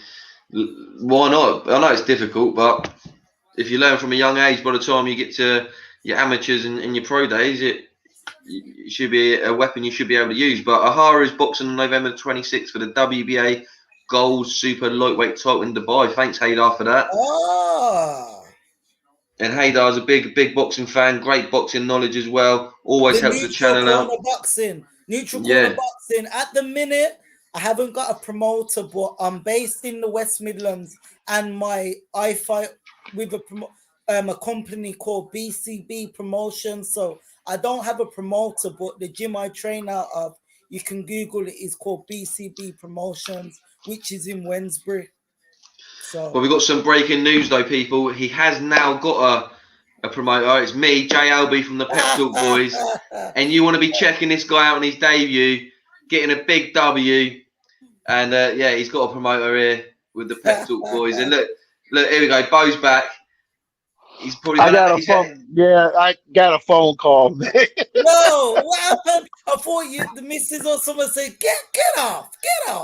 I thought his pizza was ready. Yeah, the oven, the pizza was ready. He went and have one of them Chicago pizzas, shall he? No, you know what? I have a man cave. And when I come down here, I lock the door and I put the sign up. Boxing is on. Enter if you want to get your ass whooped. So nobody comes in here, man, when they know about watching boxing. Okay, the man cave. That's it. Don't enter. Do not disturb. That's right. So Castaneda won that fight, so Eddie Hearns was right to be a little worried. That's why he makes all the money. Eddie's a smart man, a very smart man. Dillian's going to learn the hard way. Like we say, he's putting these guys in with hard fights, and sometimes it's going to bite you in the arse. But as we said earlier, he can definitely come back from that fight. Yeah, like I said, on a points loss like that, there's no difference if he won that because it was a tough fight. If he won that on points, it's the same performance. So you can learn and take things from that. What was the judge's scorecard? Was it a split decision? Split decision, yeah. One judge had it a draw. One had it a draw. I think one had 97, 93, and one had 96, 94, wasn't it? Yeah. Oh, that's close. Yeah. 96, 94 is one round from that fight being a draw. There you go. Very close. And so, Prince Teddy, yeah. Errol Johnson, Errol Johnson, bang on. No, so yeah, I agree. I don't think you look at this fight and you get discouraged. If I'm Kameda, I don't get discouraged looking at this fight. You just get back on it, yeah. You just get back because it was a tough fight. You didn't get blowed out. You didn't get knocked out. You proved you can. Right, you proved you can stand on your feet after taking a big shot. There's a lot you can build on, man. 100, mate. 100%. Yeah, Alan Skill says here in the comments, an early L can be the making of a fighter. Hopkins lost his first fight. So, yeah, Bernard Hopkins, one of the all-time greats. What a fighter he was. So, yeah, a loss doesn't define. Look at Lomachenko. I know he's a great amateur. He lost his second fight. I know it was for a world title, but he was at that sort of level. He didn't let it get him down. He got on the boat and fought at that level straight away. And fair play to him on that. And I'm sure he'll come back in his next fight. I think he's got Richard Comey in December, if I'm correct. Should be a good fight. Obviously, I think it's a great fight after a shoulder injury. And look, Craig Richards is coming out now. This is the fight I wanted to see because I want to see Bo's ready. What we're going to get out of him. I need to see that confidence shoot. Like I need him to have. Boxers got to have very short memories. You got to have a short memory. You can't you can't dwell on a loss. Heck, even if you get knocked down around 10, you got to have a short memory going out around 11, man. Definitely, 100%. No, I totally agree with that. Tyson Fury proved it in the Wilder fight when he went down twice, and in the fifth round, you didn't even think that he got knocked down in the round before, and he took the fight away after that. So, yeah, it's a great point there, 100%. Craig Richards looks confident here. He's got a mask on, bit of a persona. You know what that mask reminds me of? It reminds me of similar to what Usyk did against AJ. Oh yeah. Like it's like a blank face kind of thing, like shutting everyone out. Yeah. Tunnel vision kind of thing. You know? Look, I wish these arenas, man, would fill up at the beginning. I wish that every fight had a big crowd because I just feel like that adds to the atmosphere. Hate seeing empty seats in it. I really do hate that. I know it happens at a lot of shows, but me as a hardcore, because I feel like Craig Richards is coming down there and he's quite far in his career, and there's empty seats. There's probably more empty seats there at the moment than there is fans in there, and I just feel like no matter what level, it makes you feel great when there's a big old atmosphere there, and even if they're not all there for you, but you're lower down on the bill, the effect of the fans could really boost your confidence in that. So I just believe they should. And it's an O2 show, isn't it? You should definitely have a full crowd there from the beginning, I believe. Because that first fight was a great fight. That's a great fight for people who enjoy. Casual fans, maybe not, but people like us who enjoy boxing and who are going to be tuning in. No, it's a good, tasty little fight. You know, being in media, being in the boxing media, I can tell you there are some of your more recognizable names that don't show up until the co-main event. I am at the fight. I show up with the very first fighter. Like I show up with the I'm at the fight when there's nobody in the arena watching the very first card. Right. Because those are your future world champions that you're looking at. And that's why I'm there early. I'm there if they say, hey, first fight starts at 5, I'm there at 4:45. And I'm there from 5 until 1 o'clock in the morning. Like an Eddie Hearn show, when he was here in Chicago with Usyk, I was there from 5 o'clock to 1 o'clock in the morning. Wow, that's what I'm talking about. That's what I'm talking about. 100%, my guy. That's what I'm like. I think that's what it should be like, because people, like, you can have casual fans. Anyone can be a casual fan of anything, but I believe there should be enough hardcore fans that want to be seeing the show from the beginning, that not just turning up for the last 2 fights or whatever. And like I said, for me, it's disappointing Dillian's not on the card. Obviously, he's a great fighter. Of course. Watchalong, that would have been a really tasty affair. But for me, I'm enjoying the journey of these guys' fighters. Like you said, Craig Richards, how's he going to deal with the Bivol loss? Is he going to progress? That's interesting for me. So I'm looking forward to this. Johnny Fisher, third or fourth fight, stepping up in different levels. He sold a lot of tickets. How's he going to feel with it? I think this is his first live crowd. All these other pro fights have been with no fans. So how's he going to feel selling all them tickets, the pressure at the O2? See how he deals with that. Then you got Babic Molina, as I said earlier. Babic could wipe him out in 2 or 3 rounds, but Molina could land a bomb on him, and then you see what happens. Tasty affair. And then we got the unified world title fight, WBC, IBF, and Ring Magazine title. Mary Mcgee fighting the champion. Also Chantel Cameron, both women world title champions. Ring Magazine title, my favourite belt, the Rocky Balboa belt. I think that's absolutely beautiful. Always want to see a Ring Magazine title. But look, the fight's just about to get started. Gents, how are you going to see this one going? I've got the guy Craig Richards. I feel like he's going to put on a great performance and show what he's about. Yeah, I think Craig Richards, he can't barely scoot by this fight. He has to either knock this guy out or totally dominate him to prove that he's back ready to compete at the level. I mean, he's still ranked number 4 by the WBA, but to prove that he's ready to go back into that championship fight, that he's forgotten about that Bivol fight, he has to either dominate for all 10 rounds, or he has to knock this guy out. Yeah, definitely. And you just in the comment as well that the Gervonta Davis fights off against Rolly Romero. No, that fight's not off. Who said that? Showtime. Apparently, it's breaking news. It says here in the comments. I'll see it earlier in the comments, but I was going to bring it up. I was going to ask you, Bo, because obviously you're in America. I'll go back in the comments and I'll bring it up here. I think was it? I think Haymar might have put it. The neutral corner. Hader. Here we go. He says here, breaking. Rolly Romero versus Tank is off. PBC show. So I'm looking for a new opponent.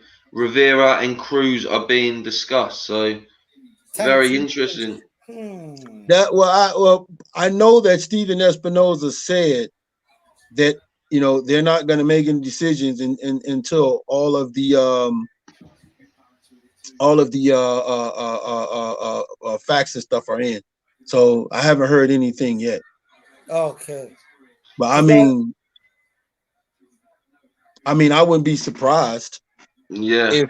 But I think what they're going to do is, because right now you got these allegations. There's been nothing filed with the courts. Nothing. No arrest or anything like that. So they're probably going to wait to see what happens. Oh, has Tank got a pending case? No, Rolly Romero. Oh, I've not heard that. If you could let us know, Bo, I've not I've not seen that. I might be Oh, missing you haven't? something. Nah. There's been some accusations against Rolly Romero about not that no I there's been some accusations about from Rolly Romero saying that he some sexual allegation for him from this one female went live on social media, then other females started coming forward, said that he was being a little bit overly aggressive and stuff like that. So Oh, okay. So, okay. we'll wait to find out. As you said, they're going to find out where that goes, and any more yeah, information right. in the comments, let us know. But Yeah. Tank, we want to see him fight soon. Absolutely, 100%. Yeah, I know. I want to see Tank fight. I want to see Tank fight. I didn't care to see him fight Rolly Romero, but I definitely wanted to. I think it's time for Tank to look at the Teofimo Lopez and the Josh Taylor. But I understand why Floyd Mayweather made the Rolly Romero fight, because that's an in-house fight. All money in. Yep. Yeah. Alan Skill says. Alan Skill says apparently Romero suffered from heat exhaustion as he refused to take off the fur coat. That's a good one. Yeah, he must have been sweating in that fur coat. It looked like a very, very hot day. But you know what though? You know what's funny about that? Well, Rolly thought they was going to be inside at first. He said he thought he was going to be inside. It was going to be cooler. But what's funny for me is that kind of fits Rolly Romero's character, that he will wear a fur coat outside in the heat. You know what I'm saying? That kind of fits his character. Yeah, and it's got people talking. So yeah, look, it worked out. It worked out in the end. But hopefully he can get past whatever's going on, and that will get sorted. But what we want to see is boxing, and hopefully those guys can get in the ring soon. But if not, we want to see Tank going in there with the people like you said, Bo. We want to see him in these big fights now. I thought that knockout of Santa Cruz was beautiful.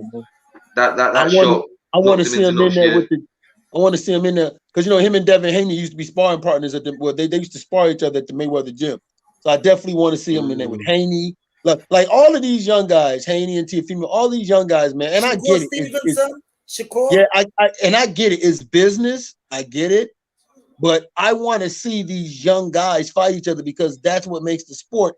Is these? If you think of the days of the Four Kings with the Sugar Ray Leonards and the Haglers and the Hearns, they made the sport banging because they fought each other. No ducking, regardless if the one lost Yeah. or whatever. And sometimes 2 or 3 times. This is what these guys are missing out on. They're thinking what we'll do is we try and build up our unbeaten records. We try and make the most money when that one fight happens. But you're putting everything at risk, because if one of them loses bad or they go on a bad skid, that ruins that opportunity. But what these guys want to realise, there's 4 or 5 of them at the moment, maybe 6 in that weight in them weight categories that can make 2 or 3 fights against each other, and so you could have about 6 or 7 fights, but only fight two guys, because you could be having trilogies. You could be making more money by fighting them 2 or 3 times if they're close fights, or if you just knock one of them out, fight one of the other guys. It's that because the competition's that high. But they're missing a trick here. You want to be going back to the 80s, back to the 70s, the way that they were doing it back then. They tried going like the 90s and the 2000s, where people were trying to build records up and then trying to get that one big payday in the end, which is like the lottery. Canelo voice, you want payday? Yeah. That's what they want, paydays. Yeah, and that's the difficult thing when there's one name in the division. The perfect example of milking a fight or marinating a fight going wrong is Anthony Joshua and Deontay Wilder. I mean, think about it. That was the #1 talked about fight because it was a rivalry fight. USA versus UK. It was a rivalry fight. American heavyweight versus a UK heavyweight. Now look at it. We don't even know if we get that fight now. And I'll still watch it happily if it happens. Yeah, right. And that's the thing. I would still watch them if they fought each other. I still watch it because it's still a boxer in Anthony Joshua and a puncher in Deontay Wilder that's fighting. I would still watch that fight. Like you said, man, these guys nowadays, it's all about, hey, man, let me get that one big payday, to where boxing used to be about, you can get several big paydays, just fight each other. Yeah. Yeah. 100%. 100%. I mean, Lennox Lewis fought Evander Holyfield 3 times, if I'm correct. And all 3 were legendary fights. Yeah. Ken Norton, Muhammad Ali. Mickey Ward, Gay, If you go back Joe, even, that was a yep, great fight. Frazier Ali. and George Foreman, Frazier and Ali. Yeah. Yeah. Mickey Ward fought. I mean, not Mickey Ward. Troy Gotti fought everybody at least twice. Yes, definitely. Getty was a, Getty was a warmonger. And that's why the Fury Wilder trilogy was a throwback, because that's what it was like back in them days. They fought three fights, three times against each other, and these are what these guys need to be doing. And that's why I love Canelo. He's kind of doing it in his own path where he's trying to fight 3 or 4 times a year, and they're all world title fights, like against other champions, and trying to unify the division. You got these guys fighting once or twice a year, or moaning about issues or whatnot. Look, Canelo must be getting paid very, very well, and if he can get paid 3 or 4 times a year, I'm sure these other fighters that are on less than probably quarter than what he's making can get out a lot more. So if a world champion's got that hunger and desire at that level, these other guys have got to be showing that same hunger and desire as well, because people say when you get to the top you start going downhill. Was it if you get up in silk pajamas and all that, it's a struggle. Canelo seems like he gets up in them silk pajamas and he trains harder. He's going harder. He wants more. He wants more silk pajamas. Canelo's that's an old Marvin Hagler phrase, right? It's tough to train when you wake up in silk pajamas. When you wake up. Yeah. It's true though, and I think AJ, he would suit the Reynoso gym. I really do. I think they're similar in personnel and just the way it goes together. And I think him wearing that hat showed a lot to me, because AJ's a brand. So for him to wear another gym and another fighter's motto and everything like that, for me, that was kind of a signal. He kept playing with it and he got mentioning it. I'd want to see him with Ronnie Shields, to be honest. I said this. If AJ wants to have that dog, like he said, that dog brought out in him, there's one trainer who I know can bring that. Like AJ needs that one trainer that's going to take him away from everything. No cell phone, no nothing. And that's Ann Wolf. Remember how Ann Wolf used to train? Oh, she was gangster. Man, wow. That will bring the dog out of you the way she wow. Gangster. Throw that one straight out there. She didn't play, man. She didn't play. No. Who was her fighter again, man? The Canelo knocked him out. Who's that? The one Ann Wolf trained before, but he wasn't winning. Yeah, James Kirkland. James Kirkland. James Kirkland, the Southpaw. James Kirkland, the Southpaw. Mate, she was. Yeah, she's a beast. I think the only other trainer would be Sugar Hill, but obviously he's with Tyson Fury. But I think he would be the ideal match for AJ, for the way that he fights, his style. The aggressive that would be style, fantastic. But yeah, I only said Reynoso because I like the way that. Oh, Richards took a big shot there. I like the way that. Move off the ropes, Richardson. Canelo sharpens what he's good at, and Canelo's good at basics. You see Canelo working on his power shots. He's sharpening them power shots, and it's just clever. And you see success breeds success, and you see the reportings today, not today, the last couple of days, what Canelo said about Ryan Garcia, about the way he's not motivated, and that ain't going to last long in that gym. Canelo's not going to stand for that, and for him to come out and say that, I like that Oscar De La Hoya come out the day after trying to back up Ryan Garcia, because they've got that love-hate relationship, Canelo and De La Hoya. Probably more hate now.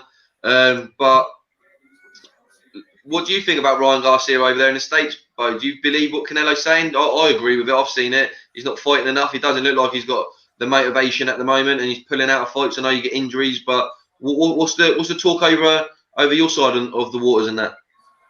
I think Canelo Alvarez is 100% right in what he's saying, because if you look at the moves Ryan Garcia has made, he said he wanted to fight Devin Haney, and he turns around and he immediately calls out Tank Davis.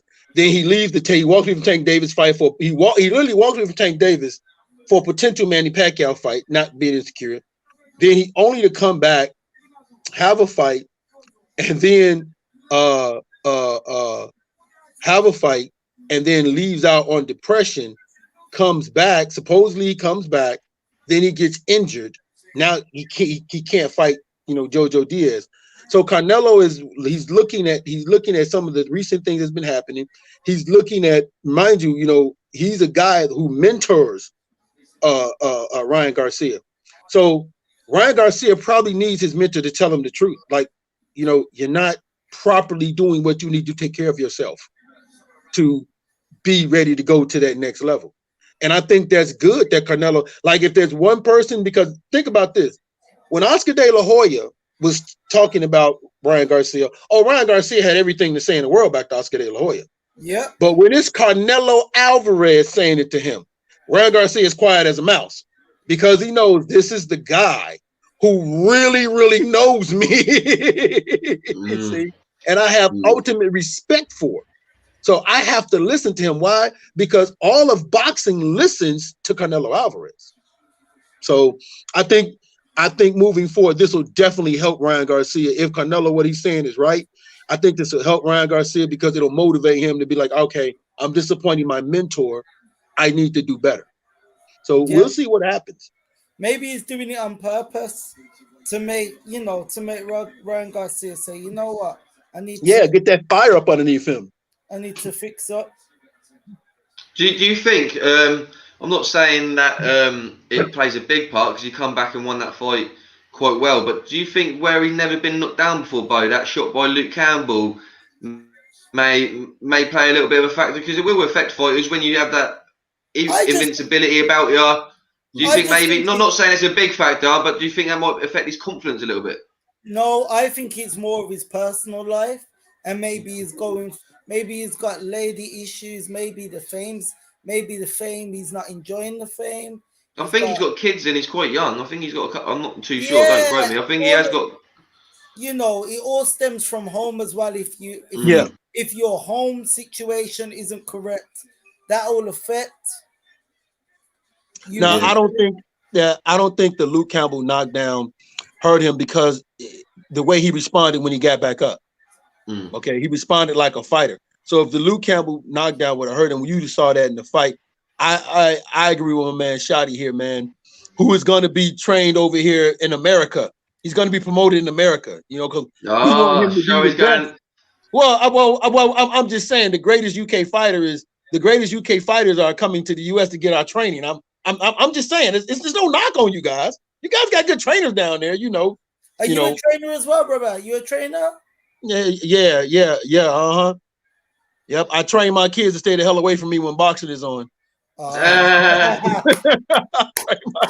Look, we could do something unique, Bo. We could do the first hybrid UK/US promotion, co-promotion, and get the new trend, actually get them working together, and we're joint promoting him. When he fights in the UK, we're promoting this side. When he's in the US, you promote him in the US, and I think we could make some beautiful business there. He needs a promoter, on both sides. Yeah, when he's fighting in the UK, you guys promote him, and we'll take care of the news getting fed out. And when he fights over here in the US, we'll promote, get the news out here, and you guys get the news out on him, man. Rest in peace. There was a guy that fought in Chicago called Eric Brown. Was it Eric Brown or something Brown? I know who you're talking about. I can't remember. Rest in peace, because he was meant to be the next up and coming fighter. Yeah, he was him and Adrian Granados used to train at the same gym. Yeah, man. Sad news. But I definitely think that what boxing is an evolving sport. And it really is. It's an evolving sport. And I think that the best fighters, and it's just not them coming over here, because when you look at the US, some of our best trainers are, Robert Garcia, Eddie Reynoso, Ismael Salas, you know what I'm saying? And they're from, Cuba and Mexico, and you know them Cubans box beautifully as well, man. Oh yeah. So I'm just messing around when I say we have the best trainers, but I definitely think that what you have, because UK boxing, which is what I can't say I appreciate about Eddie Hearns, is he would have fights in locations that nobody would go to. Like he had fights in, Rhode Island, Kansas, Chicago. So he had fights in there, and I think he did a very good job of getting the name of a lot of these UK fighters. A long time ago, guys wouldn't be talking about Craig Richards. A long time ago, guys wasn't talking about Kamari. Castanero, Anthony Corollia. Guys wasn't talking about a lot of UK fighters. Conor Benn. I mean, even with Conor Benn having the name that he has, cats wouldn't be talking about him if it wasn't for how open Eddie Hearns was willing to take his fighters, put them in these dangerous fights, and put them out in front of everybody to see. So you definitely got to appreciate that, man. If there's one thing, whether you like Eddie Hearns or don't like him, but I have to admit, man, he's done a great job of expanding UK boxing on a global level. What he was great at, Bo, he was fantastic at all them, like you said, them cities that you said was getting fighters that were from there and putting them shows on. Or even places like Tulsa, if I'm correct, places like that, like absolutely fantastic bit of management, a bit of networking that Eddie done, and it was something different from obviously the other American promoters. I'm not too sure how Eddie fares over in America. I know that you don't get on with many American promoters, which is kind of normal. If you're trying to go in someone else's territory, you're not going to be welcome with open arms. But as you say, these fighters like Craig Richards are going to be shown in on the zone in America. You're going to see like Conor Benn, as you said, the Americans wouldn't know who Conor Benn was till he was fighting for a world title or a world champion. You're finding out about him now before he's even at European level, shall we say, and you get to see his journey, and that helps. That's what I love about the UFC. You see the fighters' journeys, and you get to build with them. How many fights? Everybody's just fighting everybody. Yeah, and they show the people's journeys. Like I say, I like people's journeys, people's characters. Look at Nate Diaz. Nate Diaz always getting fights, so popular. But look how many hours he's took. What they don't care. Because it's because if you fight a certain way, people respect and appreciate. If you give it your, like Derek Chisora, that's why he keeps coming back, because people appreciate his work rate, his entertainment, what he gives to people, and that's what people ideally want. You don't want people like Eric Molina who falls down. You'll fight anyone. You'll fight anyone. Careful. Careful. Mention Derek Chisora. Your guy don't like him. He wants him to retire. Who wants him to retire, Bo? I can't remember his name. The older guy with the glasses that used to come on when Kenny. Kenny. Yeah. Kenny wants him. Please, no more fights for Chisora. He needs to retire. Derek Chisora is a guy who needs. Kenny was hilarious, man. He blew his time. Listen, I think Kenny grew hair in his bald spot. He was so angry about Derek Chisora. He got mad about him. Well, Bo, guess what? Kenny is on after the fights tonight, so we can find out if Kenny's still got the same opinion. Actually, he's gonna be on after the Chantel Cameron fight. Yeah, he's gonna come on and give his reaction. He's watching the fights at home, and he said he'd jump on and give his reaction after the fight. So yeah, we'll be able to find that out. I love that, Bo. That was fantastic. That was quality, because you are 100% correct. He thinks Dillian's got a bit too far. He should retire, and but he's entertaining as hell. And as we say, these losses don't define you. And look, Alan Skill says it. Chisora's an amazing fella, funny, entertaining, but you wouldn't want him as a neighbour. What would you guys say about that? You might see tables coming over the fence. You know what? I actually think he'd be an entertaining neighbour. And if you're not in the house, he's one of them. I think he'd look out for you. Yeah, and you're always probably going to get a Five Guys. He loves the Five Guys, so he might get a couple of free Five Guys now and again. I agree. Someone says, has the Cameron and Babbage fight been on yet? Sneddon, no. It's not been on yet. It's not been on yet. No. But what are you saying about Richards? I think Richards is holding his own. It's a good competitive fight. Richards is establishing his jab now. He's trying to fight on the back foot and show his lateral movement, but he's trying to get him out of there. But it's a competitive fight. It's a competitive fight, back and forth action, to be honest. All right, lads, I'm just going to quickly nip to the toilet. I'll let you two take the floor. If you want to see any comments and read out and talk between yourselves, I'll be literally 1 minute. Sure. A lot of comments here. I'm telling you. This says, but I feel like the more we see, I think the one thing about the pandemic as well is shown that more people are about to fight whoever's there, because you haven't had chance to duck people, because the people that you usually get to fly over who haven't been able to come out over during the Right. pandemic. You've had to just fight who's been, put in front of you. No, I think that I'm looking at this Richards fight. He's I'm not gonna say he's fighting timid, but I'm not seeing what I wanted to see. I actually think he might be losing this fight. Hold on. Oh, Hold on. just as I You said spoke that. too soon. You spoke too soon, my friend. Hold on. Hold on, he's going for the kill now. Okay. Let's see. Did he punch himself out? Oh!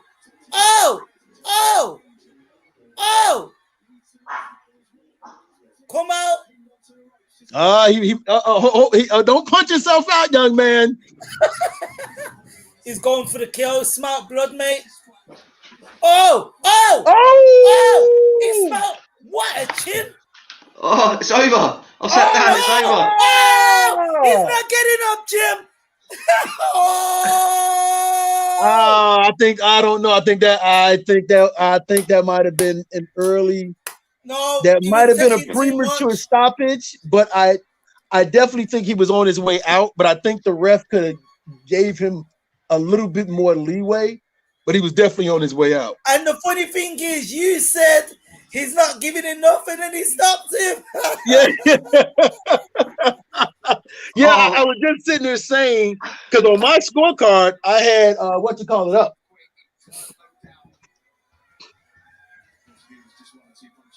Someone just said, "Hey, Jay, did you delete some comment about the Babbage fight?" Nah. What? This one? He said, "Why you delete my comment? I asked when Babbage fight. You didn't answer when I published link." See on about?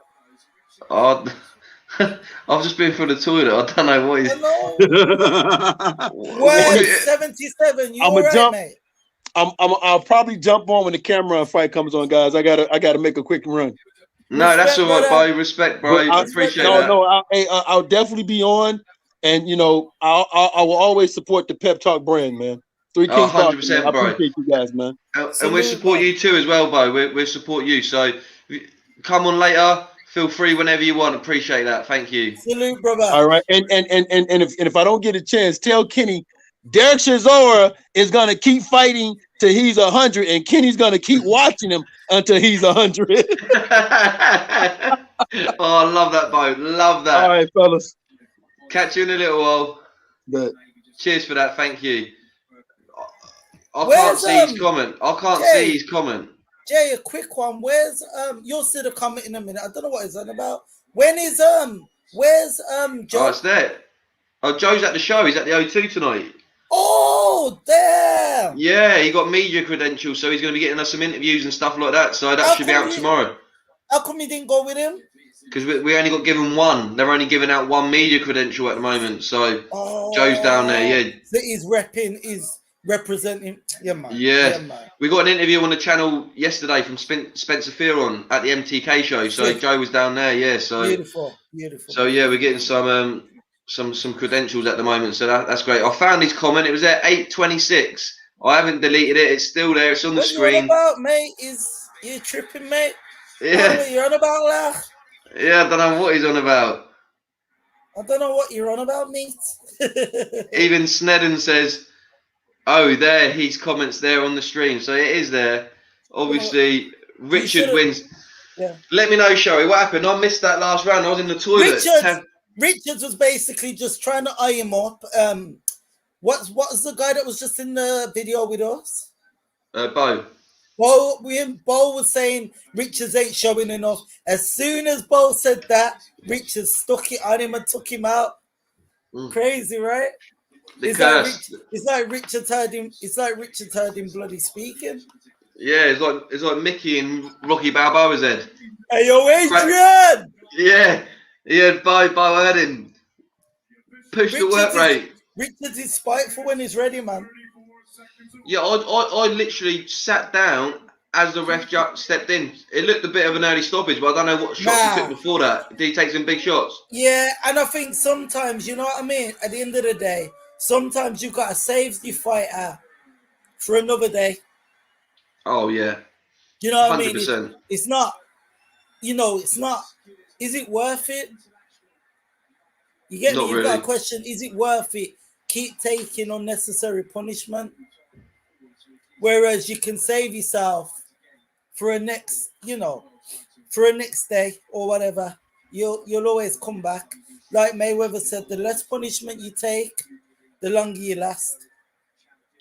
No, 100%. And Richard's there with the title. Hopefully, he can maybe get himself another world title shot after this. That would be absolutely fantastic. But please 100%, mate. subscribe to the channel. Pep Talk Boys, hit that notification bell, hit that like button as well. And look, tonight you Like, got me. share, subscribe, all of that good stuff. Yeah, and you got me, JLB, Showy, the main man there. People check him out on social media and that. He's Yeah, got a fight coming up soon, ain't you, mate? Let everyone know. yeah, Come on, let everyone yeah. know. It'll be in Birmingham, hopefully at it was Barclays Card Arena. It's now called the Utility Arena. So yeah, God willing, we're looking to get out there, and even if you don't come to the fight, hopefully get you guys to come down to the weigh-in, so at least we get to meet each other. You know what I mean? Even if you can come down, because at the end of the day, the weigh-in's free anyway. Yeah, no, definitely. And And then I could to be fair, Showy, I think Joe will definitely be there because it's a BT show, if I'm correct, isn't it? Yes. Yeah, so Yes. we'll probably get credentials hopefully for that anyway. So Oh, okay. Pep Talk Boys would definitely be down there anyway, and Woo, we're always going to be woo, woo, supporting. But what woo, we woo, want woo. is we want to get the people in the comments and that aware, get them on your train, get them supporting you, and Yeah, that's what we man. want. We want to get. Instagram at Showy the Ras, Twitter, this I think it's the same. Let me check. Yeah, it's Twitter is the same as well. So yeah, anyone on Instagram, hit me up, hit Jay up as well. My Yeah, Instagram at Showy the Ras. So feel free to follow the journey of both of us, man, and yeah. subscribe to Pet Talk as well at the same time. No, much appreciated. And look, Absolutely. yeah, no, always support everyone on the channel and that. And Showy, we've been doing watch-alongs from the start of this year. I remember doing them, Do you and know I what I mean? remember Yeah. one of my favourite moments was when you had your dial-up, and we were all taking the mick about your dial-up, and that was absolutely fantastic. That The was, dial-up. yeah, when your dial-up went and that was brilliant. And Oh, yeah. we were saying you're on dial-up on your internet and that was a great laugh. I think there was about 5 or 6 of us in that watch-along. It was brilliant. Like, you know what? Yeah, life's too short. You need to have fun, mate. Don't you? Life's too short, man. No, You know what I 100%. mean? The marathon Yes. continues, and we do this for Brother Beezy. So yeah. No, 100%. And look, that's what was so beautiful about Pro Bees is that he brought people together, and like we all meet each other through him, and that's the beauty when people can bring people together. In that pep talk, we like to get everyone involved, and as we've seen, a lot of people from the last channel has come over and supporting this one. We're all together. It's not like it's a completely new channel. Pep Talk's a collective. We're just we just branched off onto a new channel, and look, the journey continues. And look, to get to the top, you got to start at the bottom, and Hey, that's like what you Jay got to says, do. Yes, showing. best advice is to hit your opponent dead hard until he can take no more. Well, I suppose that's one way to go about it, isn't it? Yeah, that's You know what I definitely. mean? Well, you gotta be smart as well, because you don't ever want to blow yourself out. So it's all about being smart as well, you know. Yeah, definitely. Because you've seen Craig Richards before when he's not been on 100%. He's actually made some fights quite difficult for himself, and I think it was the Chad Sugden fight he had. I think he got a draw that night when he should have really took care of that opponent, and it really put him beyond by 6 months in his career. So, like you say, you got to be smart with it. But look, it's a big win for him, and he done well against Bivol. Like I said, he didn't believe himself for 6 rounds. As soon as he did, he looked like he deserved to be at that sort of level. Yeah. So, yeah, next fight, I think he should definitely be fighting for maybe an eliminator at the least. He deserves it. He deserves it. Yeah, no, definitely deserves it. And Alan Skill says, want you to wish you the best of luck for your up-and-coming fight, Showy. Best advice is to hit your opponent dead hard and see if they... Oh, yeah, he just said that one. My mistake. Come on, Jay. I think I've been hit in the head too many times. I think I've had too many shots. Yeah. And I've only ever been hit once. Ah. Have you ever done any like boxing training or anything? No, I've just hit the pads in the bag and that. That's all I've done. I've got a bag up in the garden and that. Okay. But yeah, no, something I'll definitely.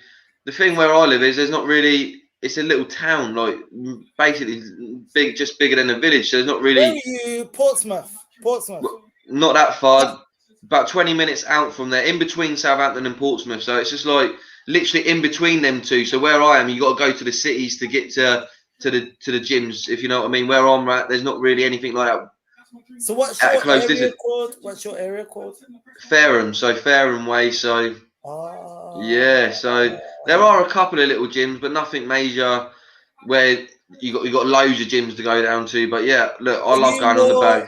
Are you country then? Are you country? Yeah, more than the water. Lovely. Yeah, so like you can see the Isle of Wight where I am from. So Wow. yeah, it's nice but quiet. Like I say, when I went to London and that, you've got the tubes, you've got all this. I said to Joe, where I am, it's just a bus, mate. It's like It's a lot. I don't know what the tubes and underground. I don't know where I'm going when I go and all that. I'm confused, man. Absolutely confused. Do you prefer the quiet life, or do you like the hustle and bustle? I like the quiet life, but I like socialising with people. You know, like where you can go into the gyms and talk to people, or you could bump into people and chat and that. But I do like the quiet life as well, though. So it's a bit of both, really. But I like being in the quiet part, but then going out into the busy part. So and then going back to the quiet. So you know what I mean. So I'm not in the busy part a lot. So I like going up to London to see like Joe or whatever, or Shaz, or see whoever's about, or go to Birmingham and say if I come to Birmingham. But then I like going back home. Do you know what I mean? So I like a bit of both. I want to be spoiled, a bit greedy. Yeah.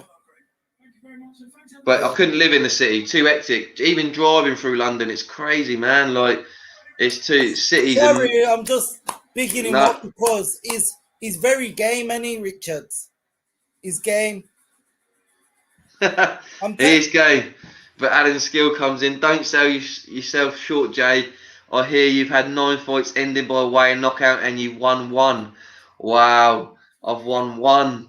I think that's kind of being a bit kind. Hold on. Kind. I hear you've had 9 fights ending. But that sounds like he's saying that you've knocked him out. No, he's saying I've lost 8. He says I've won. I've lost 8 all by knockout. That's a bit harsh, Alan. Be nice now. Be nice. No, I thought I was gonna keep my eye. I thought he was gonna say I lost all 9. 9-0. What does what's his name, man? Joe. No, the commentator, Michael Buffer. Somebody's has got to go. Yeah, someone's definitely got to go. Gentlemen. I'd have a YouTube scrap though. I've always said that. I like to do. Yeah. I definitely have a YouTube scrap. 100%. I'll definitely do that. 100%. I'm 32, so I'm probably a bit too old to start training and getting into the professional game. No. You know what it is as well, mate. You've never took any punishment. That's true. So you're a young 32. It's not like you're a old 32 where you battered and bruised or anything. You know, I could say I'm 27. I could take 5 years off and just say I'm 27. Oh yeah. Try and just. You're starting to sound like them. What they're called, man? Ringers. The ringers were like footballers or come from another country and then they say they're a different age. Oh yeah, I didn't even think of that. Yeah, but no, I could do that. But no, I definitely I do like a white collar fight or something like that, or a have a little tear up. Yeah, like there's a few people on YouTube. Saeed, he does the old Man United blogs, and I'd give him a tear up. Why not? But yeah. Joe, I reckon he'd have a tear up. I've seen him have a little spar in his back garden. So you guys, if you want to see it, I remember. So yeah, if you want to help us get to 1,000 subscribers by the end of the year, I'll post up Joe's sparring footage of in his back garden and having a little scrap. So yeah, so that get the fans interested. So yeah, 1,000 subscribers by the end of the year, we'll post Joe having a little scrap in his back garden. So sounds good to me. Yeah, 100%. Sounds good. Oh, so Joe's there right now and he's got a credential. That's Yeah, brilliant. so I was going to see if we can see him on see if we can see him on the screen and that in a bit. See him in front row. So how many fights we got left now? We got Johnny Fisher versus Terrero. yeah, I'm looking forward to Fisher. Joe goes up to because Joe lives like 5 minutes away from Mark Tibbs' gym. So Oh, Joe does goes, he? yeah. So he goes down there, speaks to Mark and Johnny and that because Johnny lives in the same town as Joe. They're both from Essex, and Johnny's looking good, man, in training. He's been sparring Fury. He's been getting some good rounds in. Obviously, managed by S Jam. What Fury? Tyson. Ah. Yeah, so he's been getting some good sparring in. He's just an all-round nice guy. Like he's a really nice guy, and he's a big heavyweight. So you want to get behind these big heavyweights. And I was saying the other day, what they want to do is, the World Super Series that they've been doing for the world titles. They want to do a British heavyweight World Super Series. I'm sure there's at least 8 or maybe even 16 heavyweights at the moment. Not just British ones, but at that sort of level that you could do a tournament, which I think would be absolutely fantastic. And that you got Johnny Fisher, you got what's his name? Look what we had back in the day, mate. Remember Prize Fighter? Yeah, that's what I'm talking about. Something that's pretty similar to that. Because look, you got Johnny Fisher, you got David Adelaide, you've got Solomon Dakers, you've got Nicky Clark from Scotland. Who's the other heavyweights they got? Nathan Gorman, Fabio Wardley, Alan Babbage. Like, there's a nice little breed there that you could do a nice little tournament. I love tournaments. I love the format of tournaments. I think they're fantastic. Big up Soul as well, because Soul's a Brumman. Yeah, so really love him. I think he had a really good fight against Sokolowski, who's a really tough fighter. He definitely beat David Adelaide, Sokolowski, and for Solomon Dakers to take him out in his second fight, absolutely fantastic. We won the nationals together at York Hall. Oh, did you? Definitely. Oh, mate, that is brilliant. In 2015. Wow, that's fantastic. Look, see, that's what we like. Here, first-hand knowledge of that, Showy. That's absolutely fantastic. Flies, mate. Like, time bloody attire. Yeah. Time flies. So is it busy up in your gym at the moment then? Is it flying? Kind of, yeah. We got Tyler as well. Yeah. Tyler Denny. He's fighting for the Boxer Series on the next week. Super lightweight. Yep. But yeah. Would you go on that, Showy? Sorry. I was going to say, while the box there, would you go on something like that? I can go anywhere. Wow. If it makes sense and it's flight, why not, man? Do you know what I mean? If it makes sense. Hold on. What style do we expect? Doesn't matter as we are part of, so I will back you. Alan, I would say. What style do? I'd say because I'm a short flyweight, so I like to fight either trying to work on the inside, but try not to smother work. But I'm quite slick as well, so I don't come forward to take punishment. If that makes sense, Alan. If that, you know what I mean, I come forward, but I like to come to the side as well, not just come straight on and get caught, because I don't believe in that philosophy. But I believe in coming forward and not just being defensive, because as fans, you want to see action, don't you? Yeah, do you come in with the nice body shots when you come on the inside? Yeah, shorter flyweight. I like to work the body, and lateral movement's very important as well. 100%. And lateral movement's so important as well, because you don't want to come, you don't want to come in a straight line, because you come in a straight line, that's where you get tagged. That's why Lomachenko, what's his name, may rest in peace, Pernell Whitaker, brilliant, brilliant boxer as well. It's all about, even a little step. It doesn't creating movements, isn't it, Showy? Mate, it could be here, move a little bit there. Just a little step will confuse an opponent. You should never come straight in a straight line, because that's when you get, what's that word? Tagged. Yeah, well, look at a lot of Deontay Wilder's opponents. He got them because they come straight forward, and he tagged them with that big 1-2 straight down the pipe, and boom, it was over. And you're 100% correct there. That's some great information. Listen to be able to listen to a boxer. You want to be creating them angles, creating them movements, making it difficult for the opponent. Like you say, Show, you come forward. It's easy, isn't it, for an opponent? Just they know where you are. You're right there. But Usyk's great at that footwork. Being able to see what you throw. Yeah. And neutral corner, more than likely next weekend, mate. neutral corner next weekend, God willing, COVID and everything. Do you know what I mean? Have you got an opponent scheduled in already for that? If everything goes well. Before no, this will be, and then hopefully another one afterwards soon enough. No, but have you got one set for next week?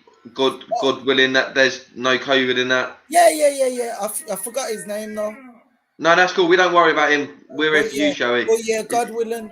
But yeah, being and having seen what your opponent's gonna throw before they throw it, man. Yeah, kind of like a snooker player. You know, like a cat. If you try and explain it the same as a cat, mate. If you go to stroke a cat, 9 times out of 10, unless it's your own cat, they're gonna move quick, aren't they? So you need them kind of reactions are important. Like, here's a great example when Canelo fought Mayweather. Mayweather didn't run from him, but he created a lot of angles, didn't he? Yeah. Every and time. that's what I mean. All you got to do sometimes is just twist the heel, twist the foot.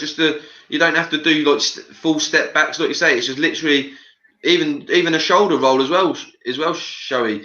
That's beneficial. See Tyson Fury do that quite a lot. Yes. James DeGale used to love it when he used to shoulder roll and get out of the way of stuff. Absolutely beautiful. Yeah, he's got is. We don't need to. We don't. Yeah, fan support here, Showy. That's what I want. I want the Pep Talk Army to get behind you. And like we say, when Showy gets some more fights going out, I want to start getting people from the Pep Talk community to come down, support you. And it's going to be fantastic. The journey's just beginning. And look, we're always going to be behind him. And we get you lot involved. Mate, you know what they say, mate? The marathon he sold tickets like Nathan Heaney, because Nathan Heaney, he fights out of BCB as well. Sold 1,000. It's going to be raucous next. It's going to be raucous next week at that BT show, mate. It's going to be a madness. Are you hoping maybe if you impress that maybe Queensbury might come in with an offer for more future fights or something like that? That's the aim, surely. Hey, anything's possible. Anything's possible. A big KO. You know, we'll see how it goes, my guy. You know, anything in this sport of boxing. Do you know what I mean? Anything's possible, mate. We'll just see how it goes. And this guy, though, I'm looking at this guy. He looks ready. The one fighting Fisher looks ready. Yeah, no, he does look ready. He looks up for it, Torero. 13 losses though, 5 wins, but he looks like he wants a ruckers though. Yeah, and that's what we're looking forward to. And look, we're gonna start calling these fights now as we're getting into the last couple of fights, and that's the people. Don't worry about it. Me and Showy's going to be here letting you know what action's flying around. We've got a boxer who's going to be making waves in the boxing scene, fighting next weekend. Showy joining me on part of the Pep Talk family, a Pep Talk boy, and we're going to be getting involved. You've got me, JL. Hit that subscribe button, hit that notification bell, hit that like on this video, get involved. Look, people, Johnny Fisher, the Romford Bull, big heavyweight. That's my division. That's where I'll be fighting if I ever had a fight. It'd be in the heavyweights. And man, I love a good old banger.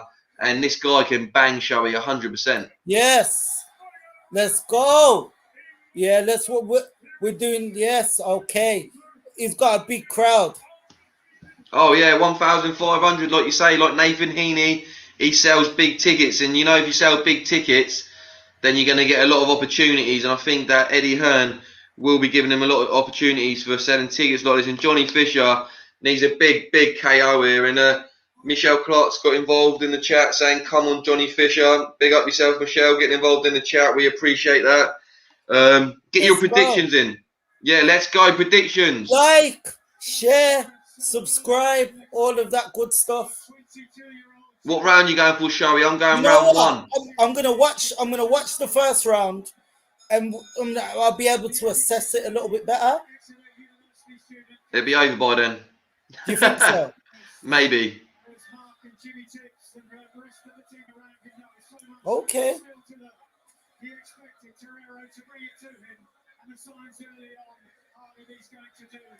Got a hell of an attendance for him, ain't they? Yeah. A big crowd, Johnny probably. Fisher. Long. Sing the song. Melina's on next, mate.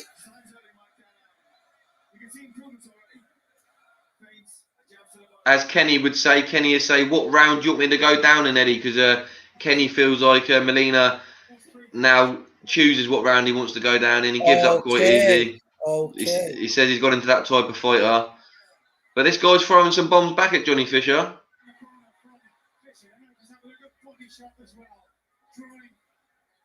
Okay, Johnny's trying to establish it with the jab. He's trying to establish he's trying to control it with the jab at the minute.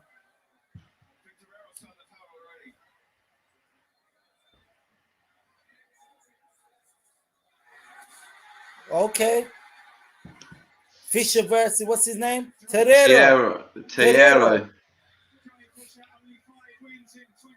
Showy, if it's all right, you want just to turn the volume down and just a little bit. It's on the stream, and we don't want any copyright infringements and then putting it down. You know what they're like. Is that better? Yeah, that's perfect. That's perfect, bro. I like Johnny Fisher if he'd use his jab a lot more. Yeah, he's got a long reach. Got a long reach, anyway. Yeah, you should use that. I'll say that my favourite shot is the jab. I think you can work so many things off a jab. And and as a heavyweight, if you've got a long reach, just pop it. Like throw 2 jabs, double it up, triple it up, maybe even go down to the body on the 3rd jab. Like I think Johnny Fisher just needs to vary up the jab. Look, he's got a big shot there. Oh! You've seen it before me. What second you actually showing? And then I'll pause the TV. 40 seconds. All right, let me know when you're at 34 and I'll unpause my TV. I'm at 33. All right, mate. So, yeah, we're good now. We're level now, so we'll be at the right time.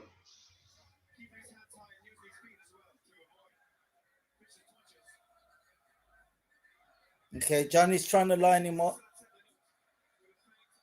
But I feel like he needs to go with the jab instead of touching him.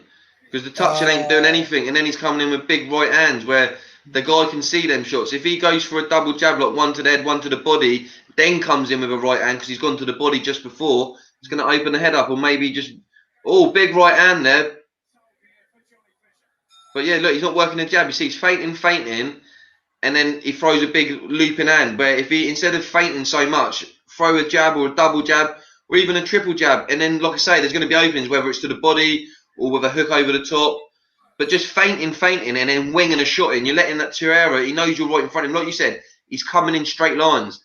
Johnny Fisher's coming in straight lines at the moment. He needs to start coming when he. I know he's feinting, but his legs are coming straight. Yes.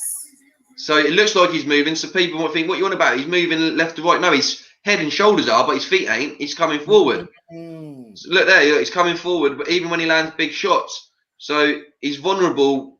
Look, see there, wing and shots miss, catches with a left. But I love Johnny Fisher. I love it because I'm not going to be too critical. He's only 2 or 3 fights into his career. I love a journey. You're going to learn. You're going to learn from these things. But I would like Mark Tibbs to start getting him to use his jab a bit more. Definitely, 100%. Yeah. But you said after round 1 you'll give your opinion. What are you going with then, Showy? You know what? This guy seems pretty durable. So, it could go the whole 6. But you never know. Do you know what I mean? But at the minute, obviously, Johnny Fisher's in control. But this guy doesn't want to get blown out. He's trying to make it difficult. Oh! Where you at? I'm at 231. What are you on? Oh, I'm on 231 now. Oh. Yeah. This guy don't seem like... He seems like he can, he don't want to bowl over easy. Yeah, he looks like he's had a few fights on a Friday night after the pub and that. He looks pretty tough. Yeah. Durable. Yeah, he's quite durable. So it's going to take a little bit of breaking down in order for Johnny Fisher to get him out of there. So maybe Johnny, instead of trying to blow him out, maybe, get your boxing and enjoy it a little bit. Yeah, but I think obviously he wants to. He's down. Oh! Impressive there. Johnny Fisher knocks him down. Hold on. 5, 6. He's He might carrying got blood. on. He smart blood. Fisher's Oh, fishing for the blood now. but set him up. You might take him out with a big shot, and I'll be impressed. He's all over the shot. Beautiful, beautiful stuff. Okay. It's just a tear up, really. Nothing really technical. He's not setting it up any shots. He's just winging it.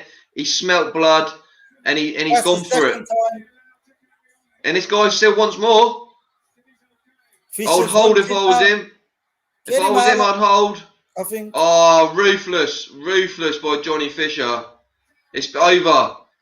Oh no, the ref's calling it, but Johnny Fisher's team's in the corner celebrating. Oh, what the? Now it's over. Okay. Ain't that disqualification if the corner comes in before the end of a fight? So that I remember Eddie Hearn done that in a Carl Froch fight against Lucien Butte, diving across the ring before it got announced. It's impressive. It's good, but there's improvements to be made. I want to say absolutely fantastic. Congratulations. That was a tear up, but I would like to see the jab a lot more. I wouldn't even say it dominated him and blew him out, man. Yeah, he just smelt blood when he got him hurt, but he was winging a lot of shots. I think what it was, he was a bit nervous. He sold a lot of tickets. First time he's fought in the front of a crowd as a pro. His other fights were behind closed doors because of COVID, so he probably felt a bit nervous for the first round. But yeah, some big shots that he landed on his opponent. Fair play. His opponent got up 3 times. Proved he's got nuts like King Kong. You said he was tough. He looked tough. And you got to give him credit getting up 3 times. You know what it is as well? As a heavyweight, that's what you want to see, innit? Yeah. I love a tear up. I always say it on these shows. I'm always watching YouTube. I'm watching Street Beefs. I'm watching World Star. I'm watching fights in McDonald's, street fights. I love a good old tear up. I just love any type of tear up. So these sort of fights are beautiful. But I do love boxing. So look, you got to take the rough with the smooth, and you got to love all sorts of elements in combat sports and fighting. And I love the sweet science of boxing, but I love a good old slugfest. It just gets your teeth into it. Your juices flowing. And look, who doesn't like a tear up like that? Absolutely, mate. Well done, Johnny Fisher. Yeah, definitely well done, Johnny Fisher. I'm sure he's going to sell a lot of tickets. I'd give it a year, and I think he'll be headlining his own show. I think once he starts getting up to British title levels, I wouldn't mind seeing him against someone like who is out there at the moment? Maybe a Sokolowski. I know Solomon Daker's just beat him in his second pro fight, but that's someone that's always in there. He's beaten Nick Webb. He's given a few guys a few problems. Like I said, I think he beat David Adelaide, but the judges give it to David Adelaide on that night, which was a joke, but that happens in boxing. But someone like that, I don't know, it's difficult because you don't want to throw him too fast because I was going to say someone like a Nathan Gorman, but Nathan Gorman's a great boxer and Johnny Fisher ain't using his jab at the moment. You just build it up, especially because, he's going to be around for a little while. So you just build it up slowly but surely, Yeah, get them numbers on your record, get some rounds in. And like the sparring's going to be valuable. Like I said, he sparred Tyson Fury for Fury's camp for Wilder. So it's valuable sparring. Like that's what you learn because you're in there with the great guys. Obviously, show with sparring. If you can let the fans know a bit, what do you learn in sparring that some people might not know about? Right. Okay. Good. Bloody hell. Good question. With sparring now, sometimes you take things from it. Sometimes you don't. Right. You might go in on a Tuesday. You might have had a shit day. You might have, you know what I mean? You might have had a busy day, shit day or whatever. So you might go sparring one day and it's just not going your way, mate. Yeah. You might have had a crap spar, but then 2 days later, you might come out on top and do better. So sometimes you take things from sparring, but not all the time. Because one time you might go in and not even realize, oh, you've got sparring today. You know what I mean? So yeah, it all depends. You take some things from, well done, Johnny Fisher. You take some things from sparring, but you don't take everything from sparring. Yeah. But sparring can tell you where your fitness is. Sometimes it can tell you where your skill set is. But sometimes, you know what I mean? Sometimes you might have sparring in the morning and you might spar better in the night time as opposed to the morning. No, that's great. Because most fight nights are not in the morning, they're in the evening, mate. Yeah, no, exactly. And that's why I wanted to ask that question, because obviously a lot of people maybe watching might not understand what it's like with sparring. They obviously just see the fights on a fight night. And no, I think that's a great evaluation of that, because what you're saying is you can't take the highs too highs and you can't take the lows too lows. If you're having a good spar against a good opponent, you don't want to think you're the bee's knees, the mutt's nuts, and you're top of the world. You've got to be consistent and level-headed, because, like you say, the next day that opponent could be getting the upper hand on you, and you don't want to beat yourself up too much when that happens, because you don't want to be deflated. It's all learning experience, and it's just a spar. It's like in other sports when you do training, a practice match. You might not be 100% on that, but you're learning different things in that situation. You'll have a day where you're pissed off. Do you know what I mean? Yeah. You might be pissed off, like your movement might not have been as good as you want it to be. You might be getting caught more than you expect to, and then the next day you go in and you're on fire. You might not have eaten good. You might have ate too much. You've gone in sparring, you're heavy, you're bloated, or whatever. The head guard you've got on keep coming off. It's great. All drinking too much fluids and that. Yesterday. I drank about 4 or 5 bottles of water. I put on about 2 stone. It was unbelievable. It was crazy. I just ballooned out. I just ballooned out like nothing before. So like people. How many bottles of water? About 4 or 5 in about 2 hours period. I was so dehydrated, and I just about this size. Yeah, just started ballooning out in that, and I had to stop drinking it. And that I was like, bloody hell! I just felt heavy and a bit lethargic in that, and I weighed myself, and I was like, bloody quite heavy. Like, maybe not 2 stone, but maybe a stone or something. But just bloated out from having too much fluids in that. But like you say, too much food or whatever. You got to treat your body right as an athlete. I'm not an athlete, so for me, I wasn't trying to drink because I had to. I was just really hot in that. But as you say, if you go, you can drown. Too much water can drown you. You can drown too much water anyway. Exactly. Yeah. You know what I mean?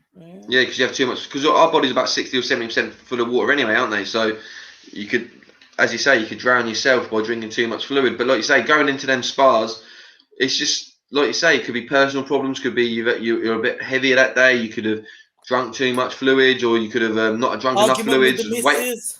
Argument with the missus, yeah, that's probably a big one in the gyms when they come in a bit of a mood. But surely that helps you out when you're going in for a spar, doesn't it? Going there a bit angry, let it out. It could go against you, I guess, sometimes. It depends, because I feel like you want to be, what's that word, mate?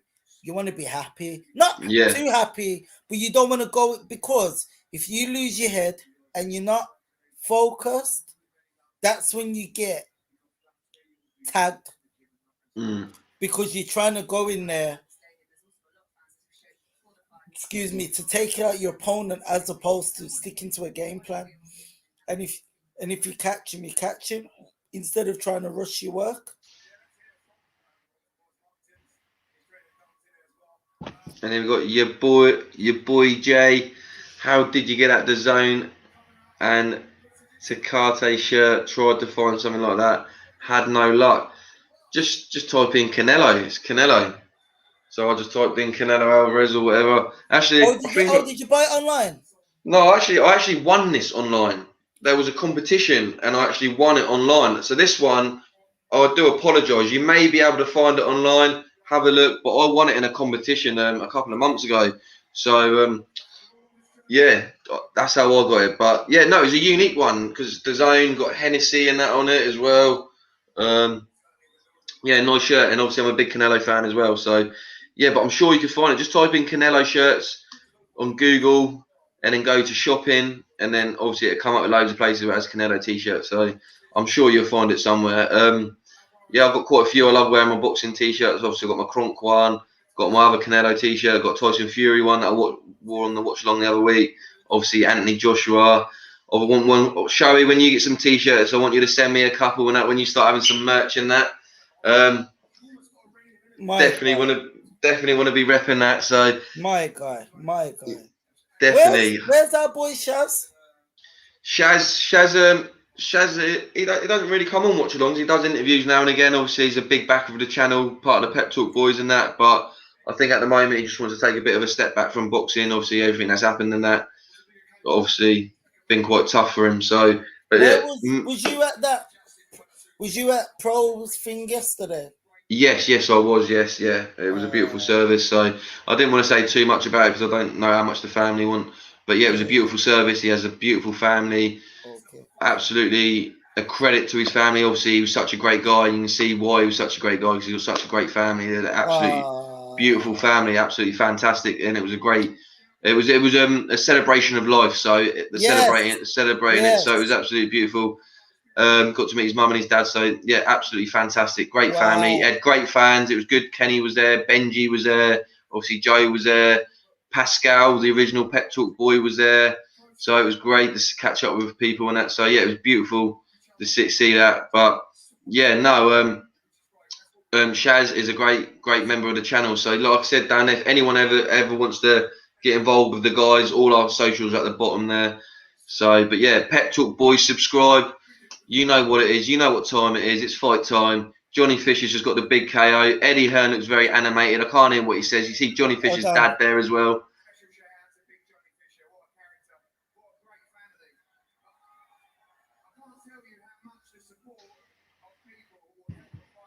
He's excited, isn't he? He sees money signs, Showy. Ka-ching, ka-ching, ka-ching.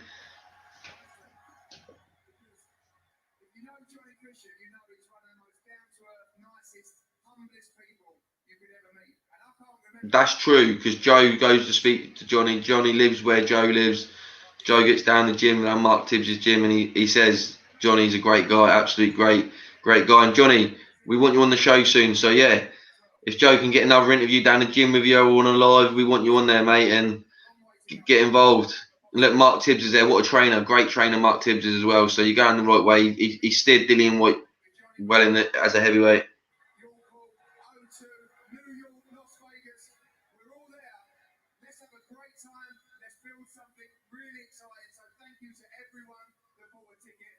Told you he's going to headline a show soon. I told you. I told you.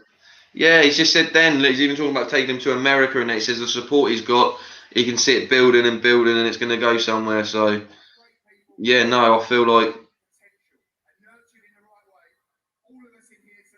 like you said, give him the right sort of opponent, Showy, and build him up, and that he could really do some stuff. Well, yeah, mate.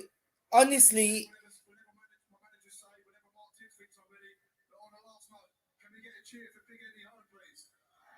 At the end of the day, it makes things a lot easier, mate, when you can sell tickets, because you know you've got that support there, so you ain't got to worry about it. Yeah, no, 100%. Do you know what I mean? So it makes things a whole lot easier, honestly. Especially because the Hearns are Essex people. No, Dagenham, I think, or Essex as well, aren't they? To be honest, I think Dagenham is Essex. Hold on. I'm not too sure. Look, don't quote me. Joe is the Essex boy. Joe's from Essex. If he was here tonight, obviously he's at the O2. He would let us know. But I'm sure Dagenham. If it's not in Essex, it's next to Essex. It's pretty close. East is centered east of Charing Cross, basically. It's, okay. Yeah. So it's just like East is a town in East. Dagenham's in East London. Oh, okay. But it's not far from Dagenham, not far. Yeah. Yeah, not far. So they're all similar. Yeah, so they'll all be backing each other. Prince Teddy says Johnny Fisher versus Eric Molina as a main event pay-per-view soon. Come on, that's obviously not going to be a pay-per-view, but excuse me, Prince. Prince, he's only just bloody. Can you let him nurture a little bit? Yeah, definitely. Let us know, Showy, what Conor Ben says, if that's all right. Hold on. The crowd turned up. The run for Bull.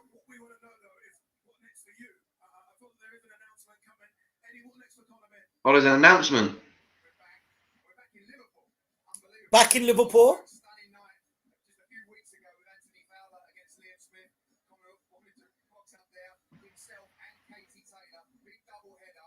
Headlining with Katie Taylor in Liverpool.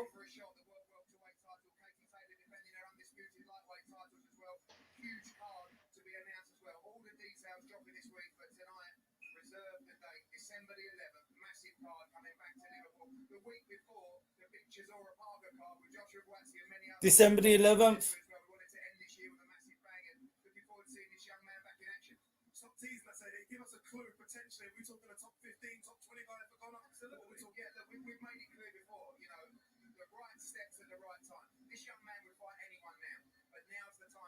Okay. Guerrero to Ortiz.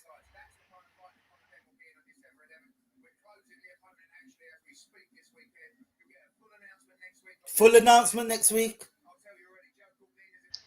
Oh, come on, Eddie. That's a tease, man. That's a tease.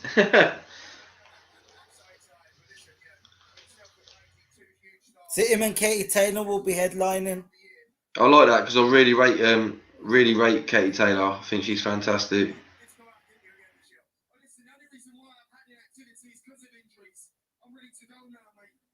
I'm ready to go. Ready to go. We're chasing world titles, bruv.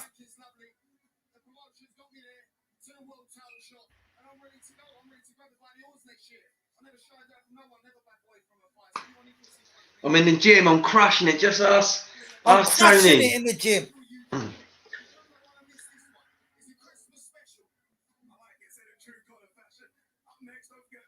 Us Sims. Us Tony Sims. Crushing it in the gym. Yeah, he's crushing it in the gym. Crushing it in the gym, bruv. Look, I love Conor Ben. I think he's great entertaining. Babbage is next. Oh, the Babbage is next, is it? Yes. Oh, ma'am. Prince Teddy says Conor Ben versus Katie Taylor on December 11th in Liverpool. I think he misheard that. I know. I don't think you listened to what I said. Headlining together, Prince. Headline, unless you're just being sarcastic.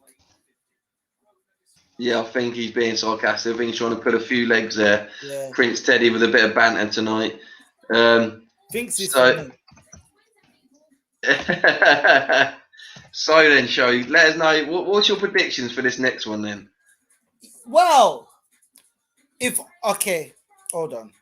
He's joking. Yeah. What I was gonna say, all right, cool. If I was Melina's coach, I'd say, Melina, don't entertain the brawl. Try and let him wear himself out. Because what Babbage is gonna try and do, Babbage likes to try and bang you out, don't he?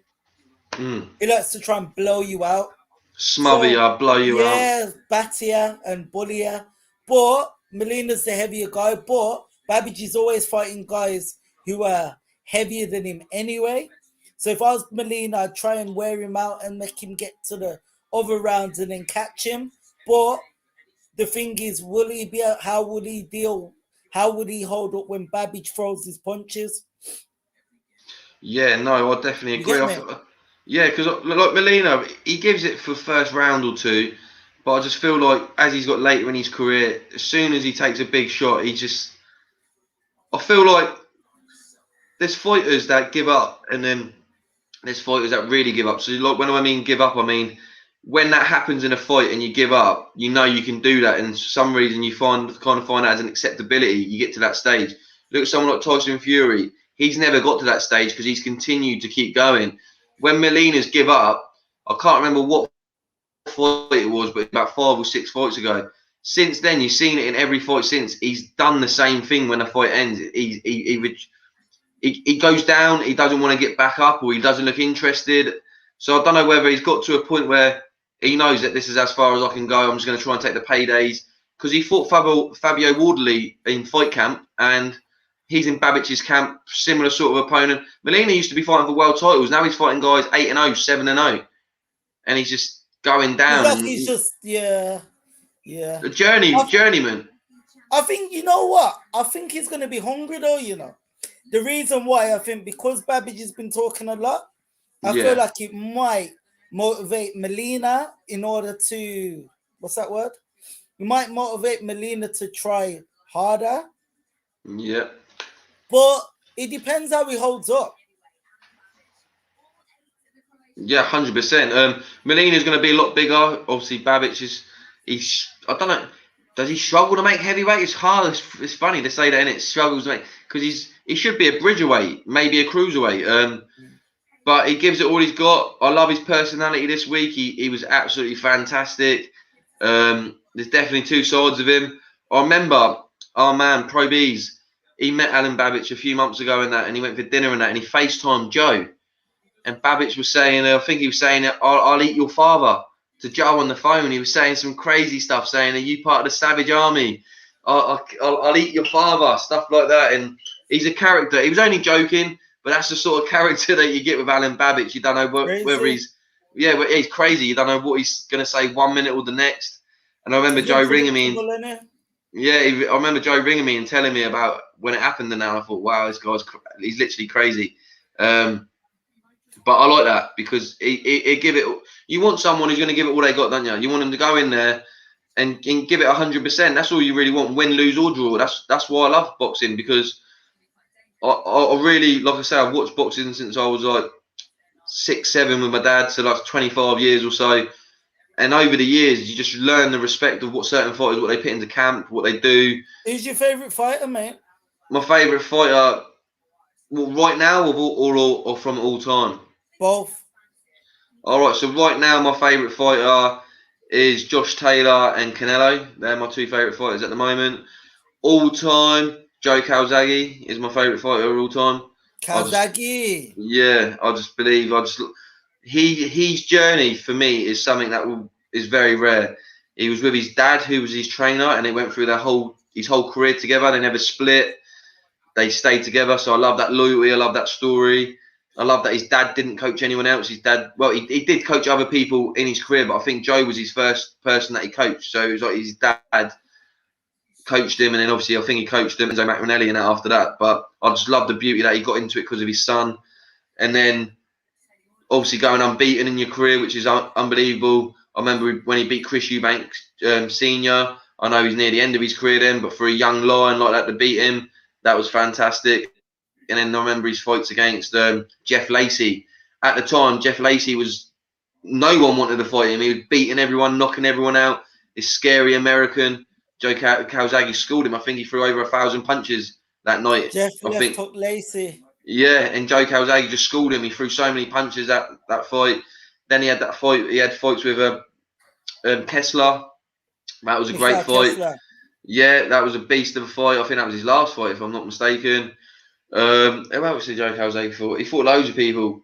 But yeah, he was my favourite fighter. There's loads of others. I used to love Lennox Lewis. Someone put in the comments there. Sometimes I don't like saying the normal, what everyone says. I know Lennox Lewis is a great, everyone says that. But sometimes I like talking about other fighters. So, like Joe Calzaghe, he's obviously a great. I used to really love Dave.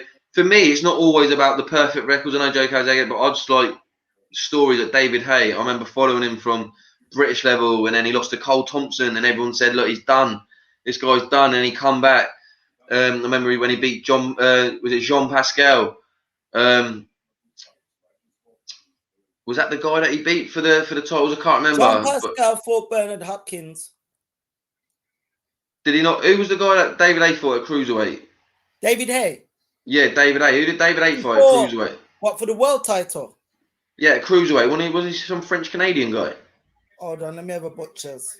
But I remember when he beat when he won that. I remember when he knocked out Enzo Macronelli. That was unbelievable. Yeah, he knocked out.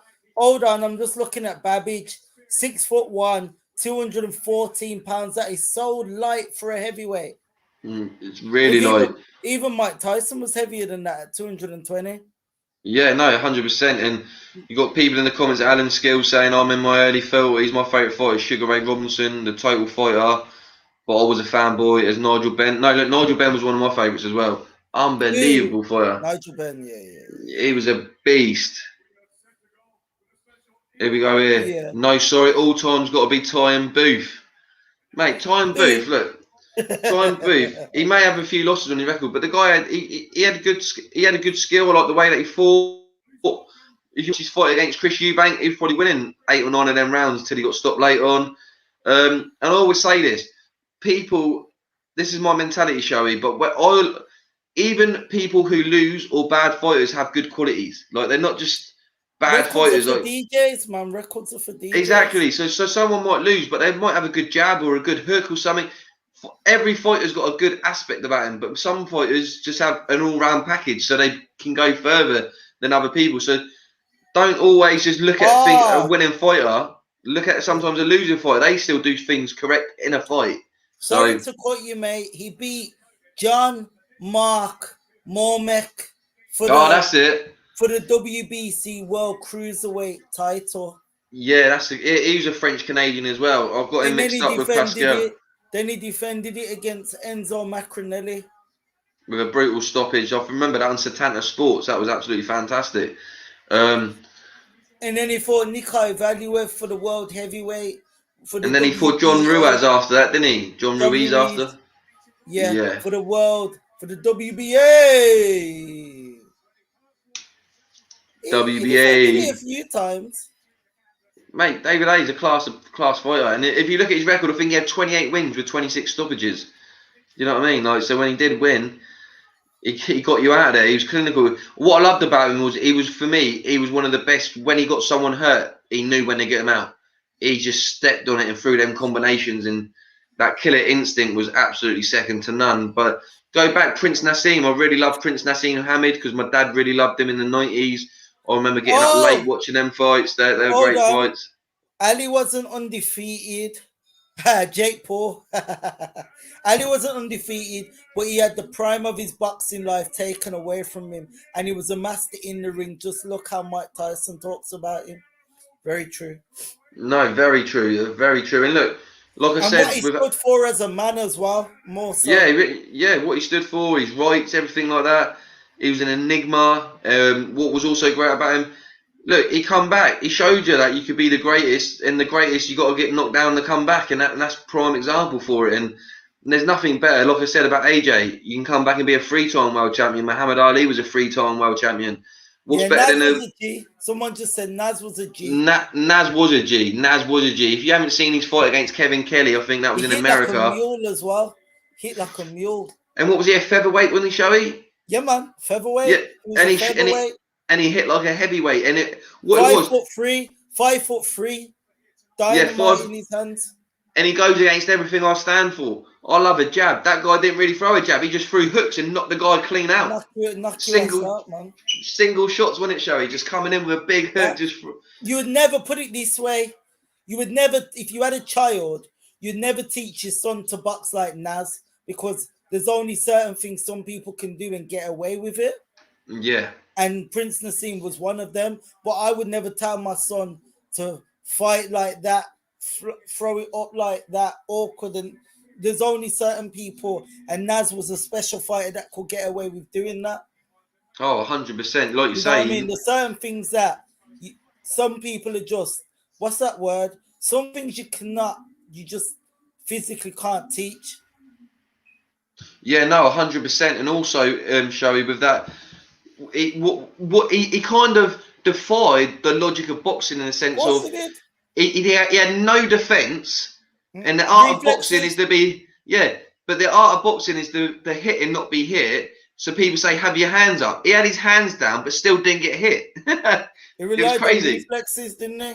Oh, mate, he's like you said with a cat. He had the reflexes of one of them cats with his so quick. But what it was so great was when his head went back, the way and the speed he come in with them uppercuts or them hooks and, as we said, single shots. And if you haven't seen it, people, go watch Prince Nassim Hamid versus Kevin Kelly. I think Kevin Kelly knocked Hamid down a couple of times.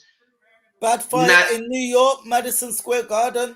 Yeah, Naz knocks him down a few times, and it's just an absolute unbelievable fight. So yeah, Kevin Kelly, Prince Nassim Hamid. Sorry, I'm just watching this. Melina looks on it, man. Yeah, Melina. How he holds up. As I always say, Melina looks on it until he gets. What did Mike Tyson say? Everyone's got a plan until they get punched in the face. Yeah. That's what Melina's like. Look, he looks game. He looks like if you're going out on a Friday night, you want this guy with you. Until someone tags him and then you see him running off down the alleyway. Nah, I don't. And you're getting left behind. That Kevin Kelly fight was mad. Oh yeah, the documentary. I've seen that documentary. That's brilliant. And also Shabiz Masood is a fighter at the moment. Warren. Yeah, he's with Frank Warren. Yeah, great fight. One of my favourites at the moment in Britain, and him and Dalton Smith. And Hopey Price are three of my prospects, along with the guy joining me tonight, Shoei. We're going to be on his journey as well. Fighting next week. Everyone, support the guy. Get on his socials. Support him. But first of all, we're here tonight, calling these fights. Alan Babbage, yeah? Right. Alan Babbage, Pep Talk Boys. Subscribe, like, and hit that notification bell. Now, Alan Babbage. Did you see it in his last fight? Yeah, Babbage. When he proposed to his wife or his girlfriend. Yes. Yeah, there it is. There it is. You're just waiting for it, innit? Yeah, David Diamante. Do you know why he does that? Because a guy back in the 40s used to do that, an old school announcer. Yeah, and they stopped doing it, and he wanted to bring back not the old school, like the guys from back in the day, and that's what this one. I didn't know that was why. Yeah, so he's like bought it back because no one really does it anymore. So that's why he does it. No way. But here we go, round number 1. Go, baby. Let's go. Let's go. Fight. Snedden, the Babbage fight. He's down already in the first 10 seconds. Oh my God. What the hell have I just seen?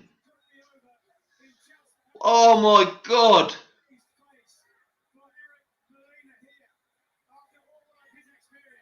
I told you, look, he's banging him out already. Yeah, I told you. That was unbelievable. Oh, Molina, man. I didn't even know if it was real or not. Yeah, he don't look up for it now, Shoei. Not even a minute in. Clapped him already. Oh, Molina's firing back. He's got to. It's fight or flight. It's fight or flight, really. Prince Teddy says Babbage is a human wrecking ball. Yeah, look at the size difference. It's crazy. It literally looks like a light heavyweight versus a heavyweight. Not even a cruiserweight. But you know what? Stand him in good stead, you know. More movement. Yeah. More movement and lighter and quicker.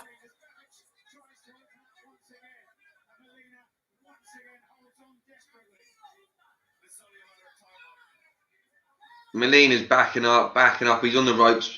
Babbage has got some footwork, you know. Look, he showed it there. Yeah. He's on his toes. He does wing them shots in, though. That is a big worry. But at the moment, at this level, it's okay. It's exciting stuff. But look at the size difference, though. It's crazy. Molina with a left and a right and another right. Oh! Oh!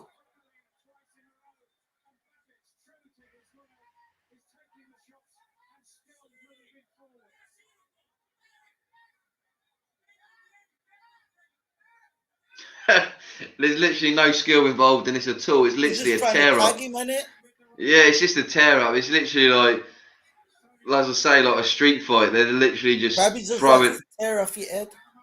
Yeah. I'll tell you what, it'd be good at that bare knuckles. Catching him though, you know. Oh yeah, he is. Oh! Molina needs to use the jab. Use the jab, Molina. That'll help you. You better mind, you know, because when he's throwing, when Babbage is throwing, he's getting caught at the same time. So he needs to be careful of not getting caught with the overhand right from Molina. But the thing with Babbage is, like, you're completely correct, Shoei, but it doesn't look like it affects him. He just eats him.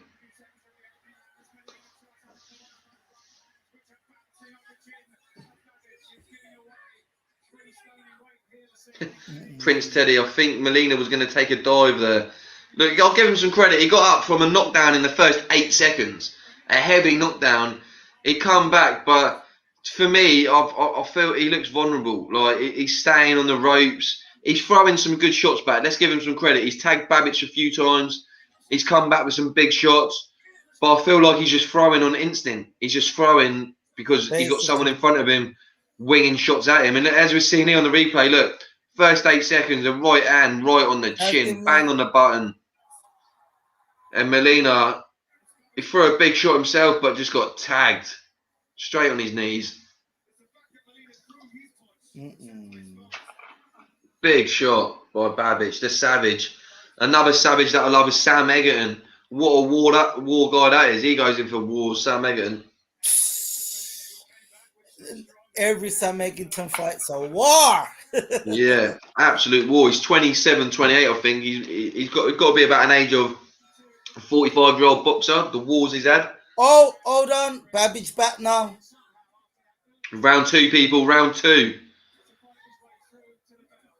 Babbage has dropped him again. Oh my God. See, Molina's. This is what you get with Molina, man. He's saying it's at the back of the head. He does all that crap. Get up. First 10 seconds of the first round, first 20 seconds of the second round, Babbage has come out like a wrecking ball. Miley Cyrus settings. Male. Oh, he's dropped him again. Again? Yeah, with a left hook this time. God. Molina's got to retire after this, man. Babbage just punching man up. Yeah, he's just... He should go for the Bridgerweight title still. Yeah, I think him versus Oscar Rivas would be banging. He wants Hrgovic though, doesn't he, Babbage? Go on, hold on. Oh, Molina, he looks scared. He looks scared. Hold on. Oh! He's rough, man. Again! I don't even know if that was a knockdown. Was that just exhaustion? Hold on. He's called it. He's called it. Yeah, allow it, man.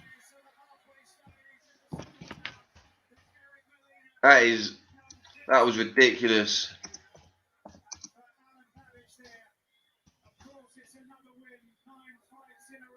Great boy Babbage. He done what he had to do, but Molina, look, I said this. You get this every time with him, and it's just look. That's that. But Babbage, what people get in the comments? Let us know who do you want to see him fight next.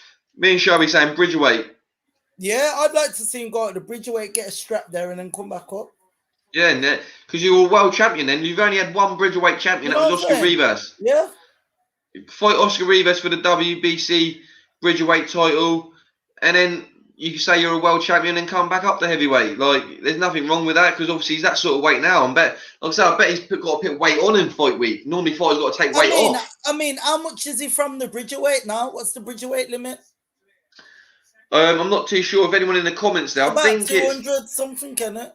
It's not. It's not far off what he is already. I think he's fighting Bridgerweight now. If I'm being honest, I think it's 210, 215 pounds or something. Maybe 220.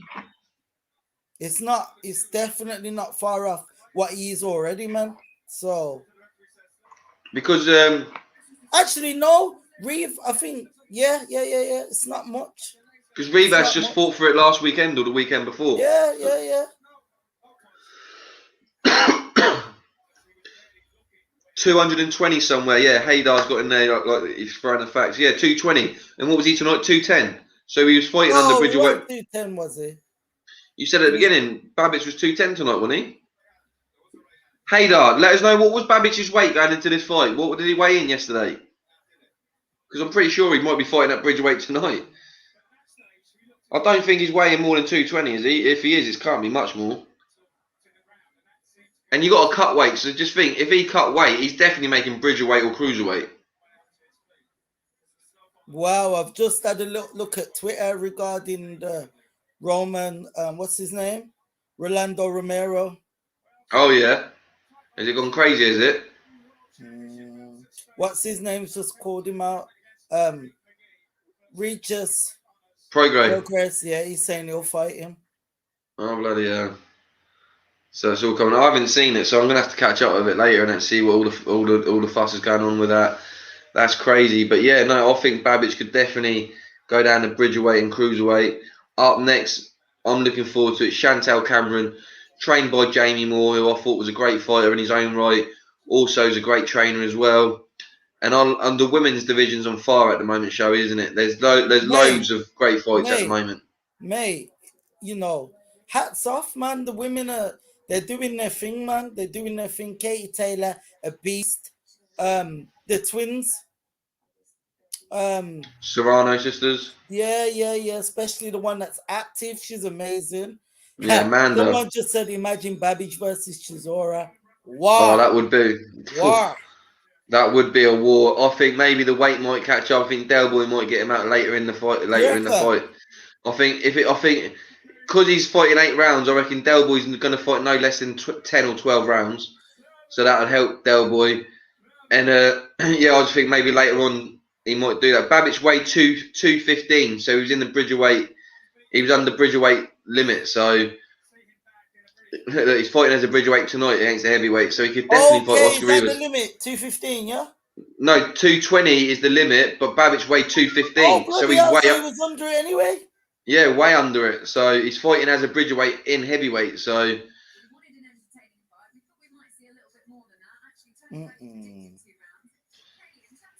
says there, as Eddie Hearn said, Eric Molina is the best fighter on paper. Alan Babic has fought. Maybe on paper, but that guy he fought last time, Bennett, he gave it all he got. He was throwing bombs back. They had a right tear up in Babic's last fight. So on paper, I don't believe that. 5 years ago it might have been, but Eric Molina's not painted himself very pretty the last couple of years. So I predicted what was going to happen. He used to be all right, man, as well. He did, yeah. And then that's a shame. I think once AJ took care of him, I think he ain't been the same since. 224 is the limit for Bridgerweight, and he's fighting 9 pounds under tonight. So he can make that easy, Showy. Easy peasy, lemon squeezy. 100%. But let me, as we're going on to the ladies now, to the female division. Predictions. Yeah, we get your predictions in the comments. Subscribe, hit that like button, hit that notification bell. But I want to talk to you about, have you seen the comments between Jake Paul and Clarissa Shields? I think it's very, very disgusting, to be honest. On whose behalf?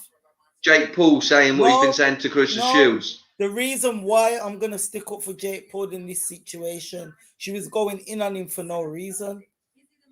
She was saying... No, carry on, Showy. Yeah, sorry. Yeah, she was going in on him for no reason. Don't ever compare me to Jake Paul. I'll beat Jake Paul up. Jake Paul didn't even mention that. So that's the reason why I think Jake Paul peed off and just talked about it's karma. You losing your MMA fights, karma, this, that, because she didn't need to mention him the other day.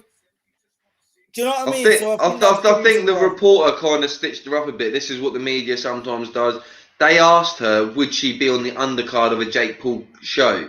She said no, because don't dare disrespect me. Yeah. Yeah, because, and to be fair, I would agree with that, because she's a world title. She's won world title in multiple divisions. She's Olympic gold medalist twice. And if people like Mark Breland or AJ or Usyk or these other gold medalists in the male categories, if they get the respect that they get, then she should get the respect, being a 2-time Olympic gold medalist, multiple world champion. I totally agree. But she might have not. She shouldn't have maybe gone in as hard. She could have just said no. Yeah, comment. but for him to come back, what's Bobby saying?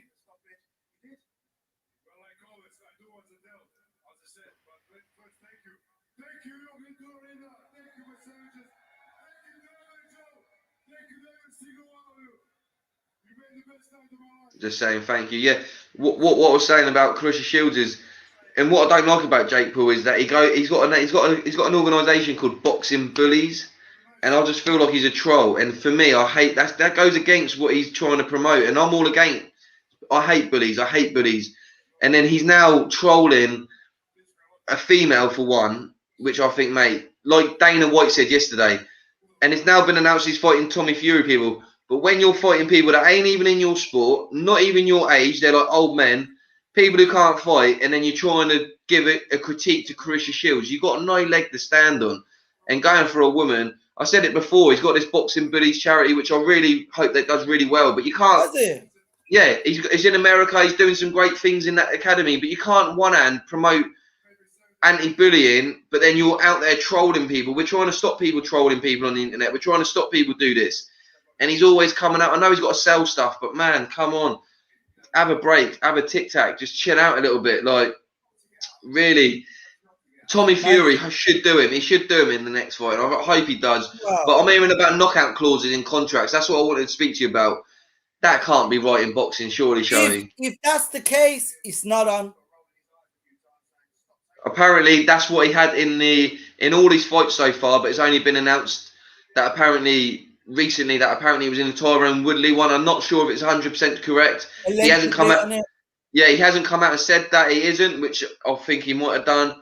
But then I heard there was leaks in the contract that this one, that Tommy can't knock him out. So I want to come out. I want Tommy to come out or Jake to say, this is the stipulation. Because if that's the case, these are just exhibition fights. He's not having professional contests. Well, the end of the day, we ain't seen it, so they can say this or whatever about clauses, but I haven't seen it, so unless we see in the contract where it said that,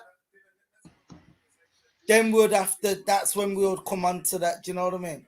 Yeah, 100%. And Claire F, thanks for joining us, getting in the comments. She says she's come through so much as a kid. It's unbelievable where she is. She's 24 also, and I'm Irish. I think she's talking about, is that Katie Taylor maybe, or is that Clarissa Shields? Maybe Clarissa Shields as well. But Claire, we appreciate your comments there.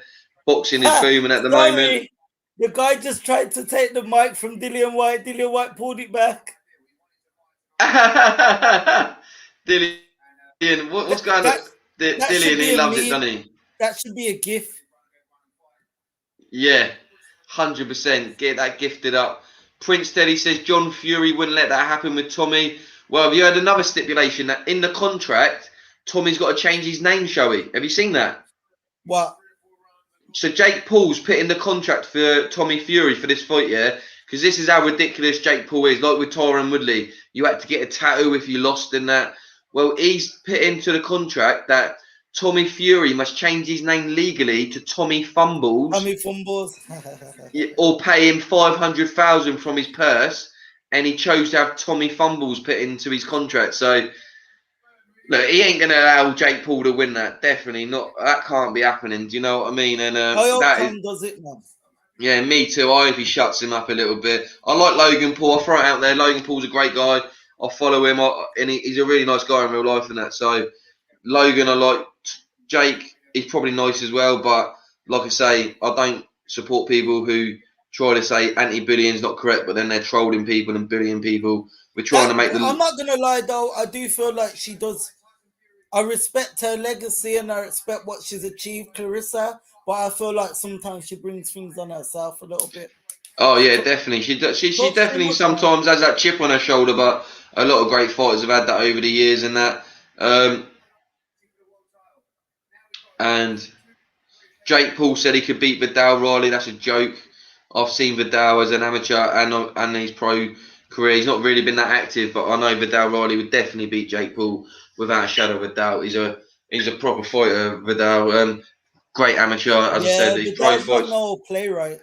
Yeah, he ain't someone to play with. He's a boxer that does YouTube. He ain't a YouTuber that does boxing. There's a difference, and that's that. Don't get it twisted with Vidal Riley. 100%, he definitely would smoke Jake Paul.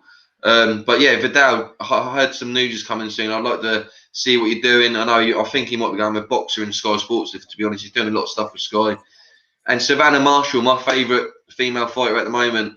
Savannah Marshall. Tough, yeah, she would smash Clarissa. Haydar says in the comments here. She's the only woman to beat her in boxing. We know Clarissa lost the other day in MMA. Fair play to her. She tried something different. It's her second fight. These things happen. She dared to be great, and sometimes that's the biggest. You got to have nuts to dare to be great. That's what I say. So people who don't dare, they're the ones that are failing, and they shouldn't really be saying anything about anybody. What's your predictions for the fight coming up next? Yeah, Chantel Cameron. Let Shoei know, people. Get involved. Let JLB and Shoei know. Like, comment, share, subscribe, all of that good stuff as well. Support it, man.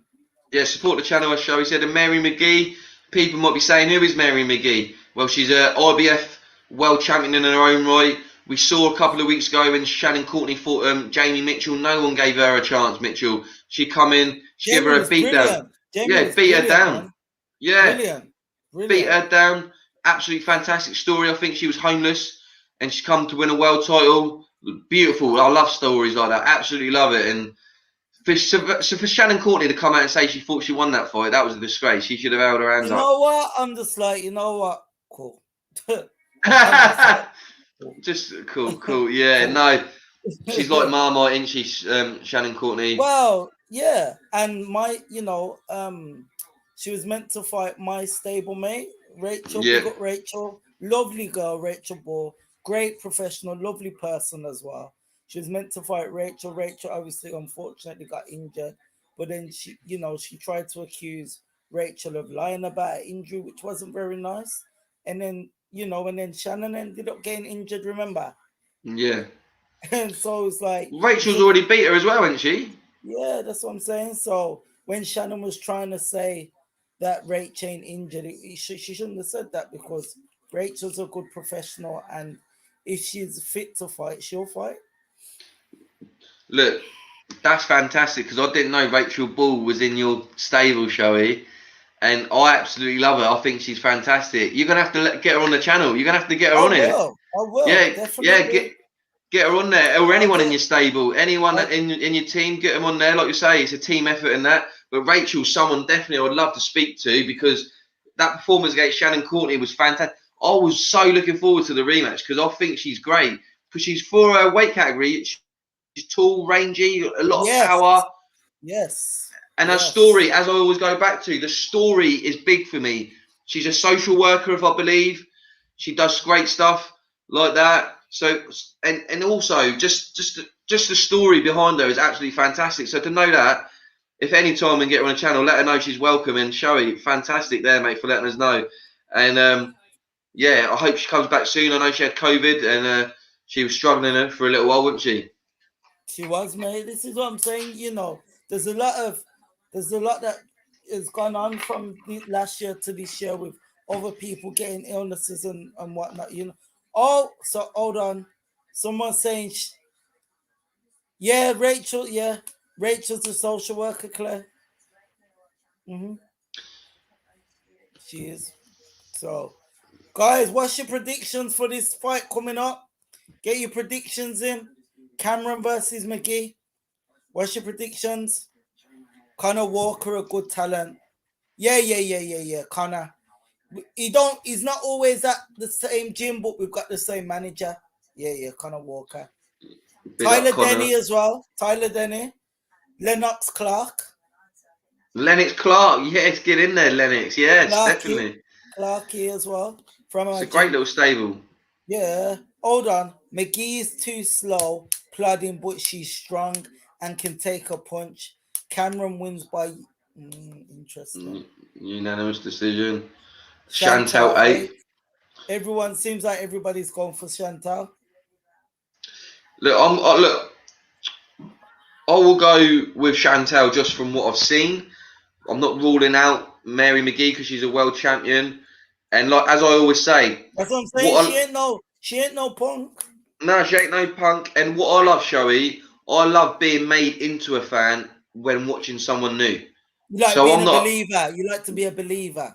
Yeah, or if it's someone Believer. that I haven't even seen before, then become their fan. It was the same with Troy Williamson a few weeks ago against Ted Cheeseman. I'll be completely honest. I had heard of him. I've seen him on a few BT shows, but I didn't follow him to the extent that I was following some people. Now I'm a fan. Watching that fight, I'm like, yeah, this guy has got something about him. And big up Troy. I want to say big up. Spoke to Troy as well recently, and that want to try and get him on the show soon. Troy. Yeah, Troy Williamson won the British Oh, title, yeah. beat Ted Cheeseman. Before that, I didn't really know much about him. That night, he turned me to a fan. I thought this guy's fantastic. So that's what I love about it. Same with Jamie Mitchell against Shannon Courtney. I'm a fan. I love these sort of fights where you don't really know the opponent and they can turn you. And even in a loss that happens as well. We've seen it many a times before as well. So, and Prince Teddy I told you about Troy, didn't I? Yeah, you did on the channel. You said about Troy. I've been speaking to him recently as well. We're going to hopefully do something on the channel, maybe get an interview or maybe on a live sometime. Great guy.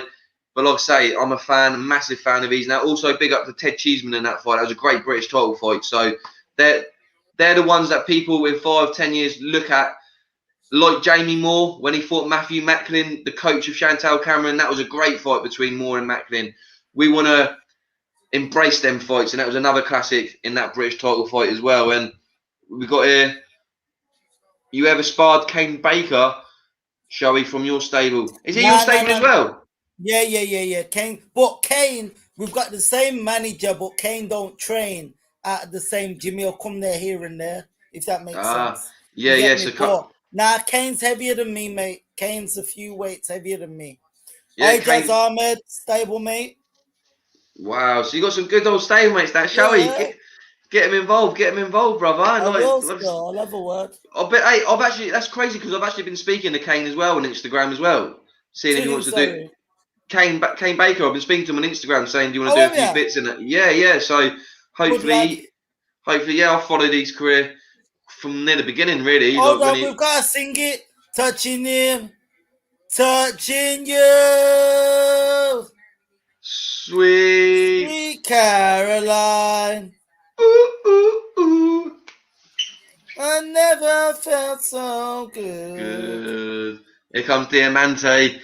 Prince Teddy, Cheeseman is a madman. Look, Ted Cheeseman, big up, mate, but I swear down, you're not going to see a boxing career by the time you're 30.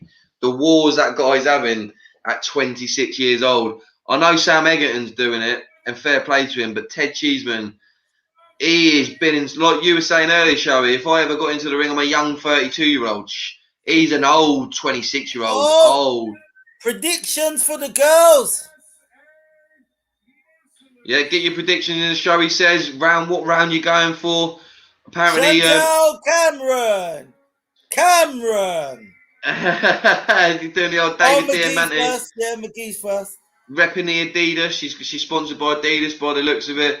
But Jazz fighting for the British on the Arthur Yard undercard. Is that correct? Shall Pardon? we? Your man Jazz fighting for the Yes, British title. against Casey Kademi. Oh, that's a great fight. That's They going to be need a to great fight. just someone. Yeah, it just needs to be finalized now because this is going to be the third one. Oh, okay. Oh, that's going to be a good fight. I'll be She looking looks forward the to that. part. McGee, she's looking confident. Eddie Hearn said, "Don't sleep on her. She's a good fighter." So look, if Chantal Cameron's as good as she is, she should win. But if Mary McGee's on her A game, there could be an upset. She's looking ready. I see her bouncing up and down. So that means when I see you up and down like that, that means you're on it. Yeah, she looks mentally ready. She looks prepared. You can see it in her face. Get your predictions in, guys. Like, share, subscribe. That's it. Get involved. Pet Talk Boys. It's me, JLB. Showy's with us tonight. Big up, Showy. Support this guy on his boxing journey. He's starting. Is it your pro debut next week? Is it your pro debut? No. I've had a few, but oh, hold on. I would have thought the world champion would have been coming out second. They're both world champions. She's WBC, Chantal, and See, Mary this McGee's is it. IBF. Sometimes there's so many titles. It's like I like that black robe. Yeah. Fearsome. She's a great fighter, Chantal. Claire F says Yeah. Mary is a lady. She obviously. Are you cheering for Mary tonight? Chantal Cameron, obviously, Bo was saying earlier, he's followed her since the amateurs. She's a banger. She was known as Wham Bang. Who was? Chantal Cameron. She was a banger. She's great. Yeah, she looks the part. She looks I the do part, like definitely. the black. I'm not gonna lie. I like black. It looks smart, doesn't it? Yeah, she looks relaxed, looks calm. Come on, people, get in the comments. This is a unified world title fight. 3 titles on the line. WBC, Ladies. IBF, Ring Magazine. Come on, these girls are doing it. I don't like calling it female or male boxing. This is just boxing for me because these girls, they tear it up. They absolutely look. Come on, the last 5 years, these women, as we've seen, we've got Chantal Cameron, Katie Taylor, Clarissa Shields, Savannah Marshall, even in Showy's stable, Rachel Ball. She should be a world champion by now. She should be. She should have got a world title shot. Subs. Let's get there, subscribe, and get them lads to 1K. Yes. That's it. 300 subs. That's it. Big us up. Pep Talk Boys. Look, we're doing it for you guys. Look, I'll come on here as a fan, and we're here for the fans. That's what it's all about. We're all about giving people opportunities. We want people to get their say and get in the comments. We're here for you guys. There's nothing better than talking about what you love, and we love boxing. So, yeah, get your comments. As Showy says, get your predictions in, people. Now, get them in. Get them in now. It's quite empty, the O2. Look at it. Dillian White not being there. It don't look great. I love a pack. Yeah, I love a packed O2. There's not many fans there at all. Of the evening. It would have been packed if Dales was fighting. Oh, 100%. I watched his fight against Joseph Parker the other day from 2019, and it was absolutely raucous in there.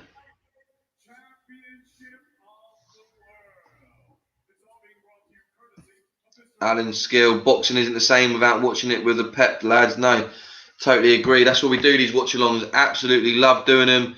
Love getting people involved, and it's good to slowly get the channel back to some sort of normality where we're getting people like Shoei on, getting Bar on. Obviously, Kenny We need comes to on get quite a Lady lot. Shan on as well. Lady Shan, obviously, I want to go on Lady Shan's channel. She asks me, but she goes on quite late, like 11:30, 12ish and that. And obviously, I've got We young need to- kids Yeah. and stuff like that. So if she gives me a week notice, I said to her, give me a week notice, I'll book it in and I'll be on there. So look, Lady Shan, I'll be on there very soon, 100%, and you're welcome on here anytime as well. This is gonna be a tough fight. I can feel it, man. Yeah, I agree with Prince Teddy.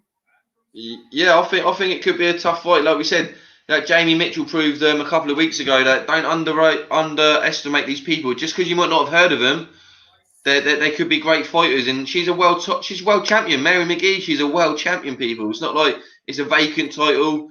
She's got 3 losses, but she's had 27 wins. That's a lot in these divisions. There's not much competition in this women divisions. So for her to have 30 fights, she's very experienced. So Conor Ben's double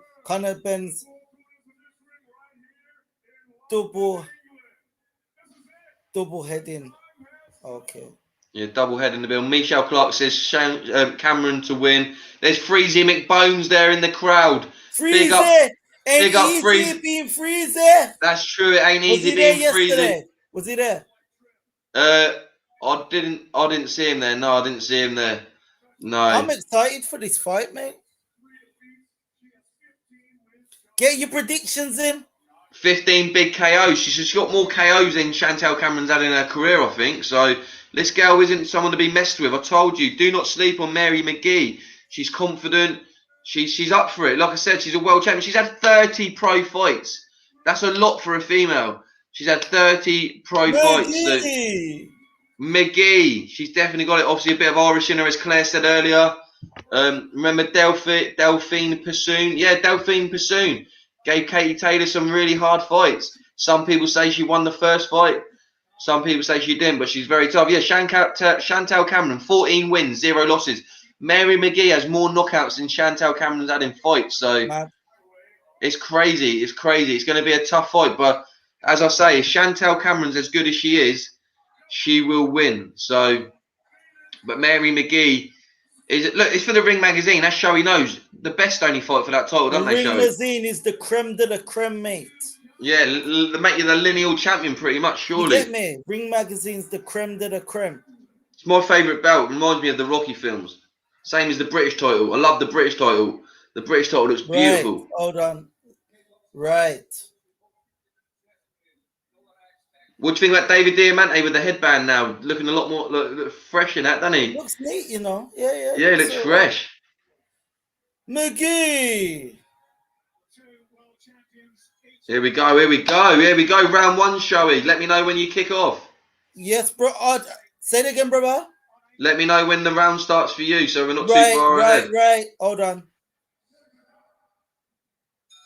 Now. Perfect. Go on.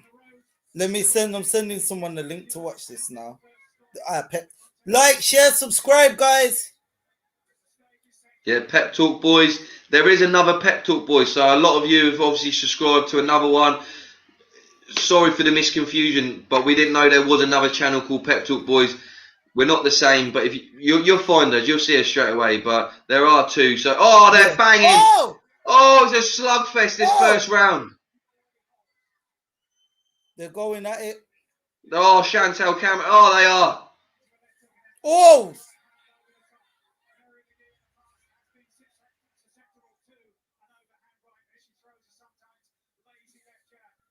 I agree. Oh, they're going. Oh, hold on.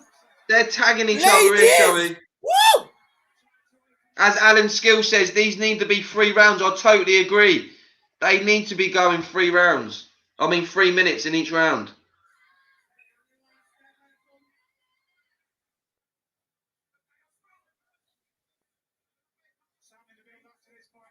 Oh, mate, these predictions in, guys. Predictions in. Get your predictions in. These ladies are not disappointing. And you can see what's for the Ring Magazine title.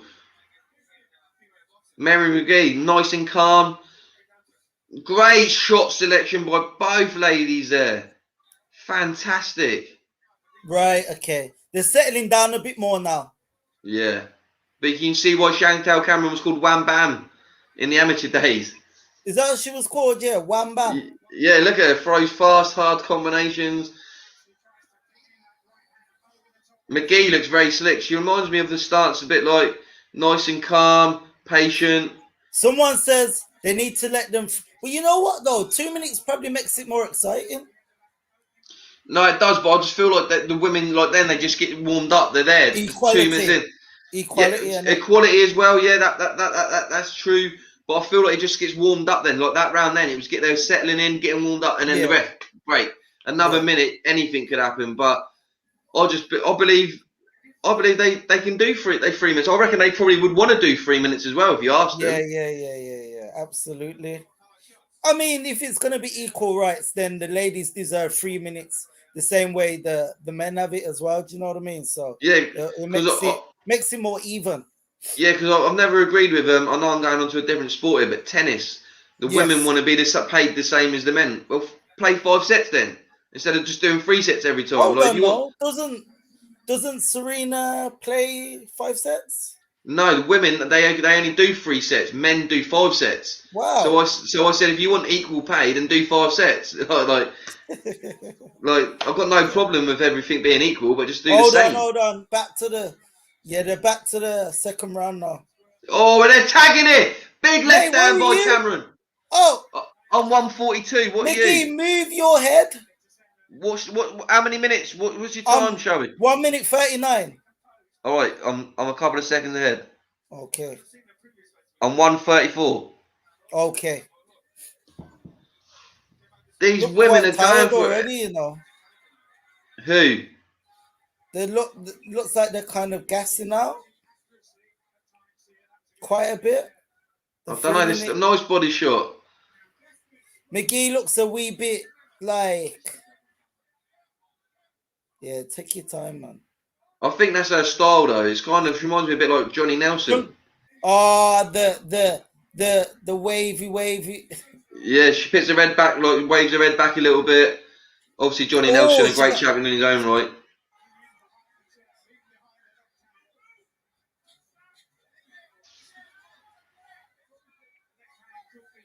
One thing I'd say to Mcgee. Oh, great shots, Cameron. Oh, Mcgee needs to move her head. She's getting tagged. She looks hurt here. She looks a bit unsteady on her feet, I feel. She needs to move her head, man. When she's coming forward or whatever. Chantal Cameron, Katie Taylor would be a great fight for me, I think. Prince Teddy says Cameron is the best British fighter. For me. She needs to move her head because when she's coming... Remember what I was saying to you earlier about don't come stationary? Yeah, she's coming in straight lines, isn't she? Yeah, if you're going to come forward, absolutely fine. If you come forward... Oh! She's been pushed over. She's getting weak. She's getting pushed around. That's not great for your confidence. Oh, Chantal Cameron is an absolute animal. Did you just trap her? Nah, she threw her across the ring and she fell out, like threw her down. But what I'm saying is, that's not going to give you great confidence when you've just been thrown on the floor like that. Chantal Cameron, people, it's 2 rounds to 0 for me. She's looking great. Mary Mcgee, I think her style might be slow, but it's not helping her in this fight.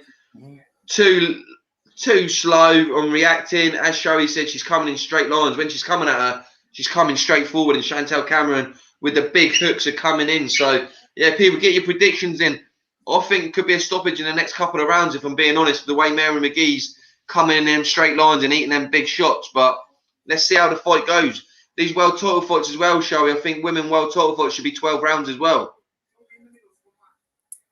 3 PB seconds. Say it again, mate. I think women's world titles should be 12 rounds as well. Yeah. Well, yeah. At the end of the day, equal rights is equal rights. So I feel like that would be fair. Yeah. And round 3's underway. Prince Teddy Katie Taylor saying not the fighter she was. Chantel beats her. Chantel looks like she's got a bit more spite. Hold on. This fight, I tell you what. These girls are giving it, mate. Yeah, they're banging it. They're going for it. I think just Chantal's tagging her. So when Mcgee's coming forward, she needs to, you know, Joe Frazier it, Mike Tyson it. Yeah. Move your head. Don't come in as straight, you know. Also, maybe move her feet a lot quicker, but Yeah, Chantel Cameron she's a wee bit is fast. stationary with them at the minute. Somebody mentioned that earlier on here as well about Mcgee's feet. Yeah, very flat-footed. Doesn't move very well, like you say. Even when she's covering up, she doesn't move her head. She's feeling the pace, man. Yeah. She is. Oh, I'm looking at the feet.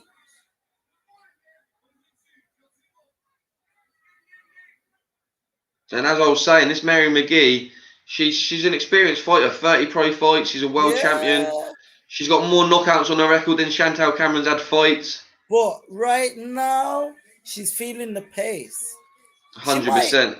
She might get her what's that word? Second wind, where you tired and then you get your energy back. So maybe she could potentially get it back. But she's got to pull something out of the bag. Hopefully she can, but we'll see. Mcgee's been inactive apparently, says James Partridge. She looks like she's been inactive, but obviously COVID's been difficult for everybody. Yeah, maybe yes. Please rest in peace, brother Beezy, all day, every day. 100%. We appreciate that. Blissfully ignorant. Rest in peace, Pro Bees. Obviously, Mr. Pep Talk himself. This channel's in memory for him, so yeah, we're doing it for him, and that's why we like everyone to get involved. Hit that subscribe button, hit that like button, also hit that notification bell because it really helps the channel. If you hit that notification bell, look, we automatically get a view because it comes up on your thing and it helps the channel. So look, we really appreciate it, and you get all the latest interviews. Joe tonight is at the O2. Let's not forget Joe is down there today. Big up Joe, big up Shaz. Big up Shaz too. Big up Shoei who's on tonight. Obviously Bo's been on. Benji. Obviously you got Kenny Ken. Look, we're a collective here. Pep Talk Army. That's who we are. So look, everyone get involved. And Chantel and Mcgee gets a payday. Well, yeah, they get a payday. It's all about a payday, and they deserve the credit. Of course, money to be. Hold on, she's getting okay. Mcgee's warming back into it now. Yeah, her corner put a firework up her ass and said, "You got to start fucking working here because at the moment you're getting schooled." You get me? That's what you. And she's coming back. Hold on. Oh, she's gonna get stopped there though. She's gonna get knocked out brutally. Oh my. She come out fighting, but not in the way she should have done. Mary Mcgee. Come on, people. She took some big shots there. Got a chin, man.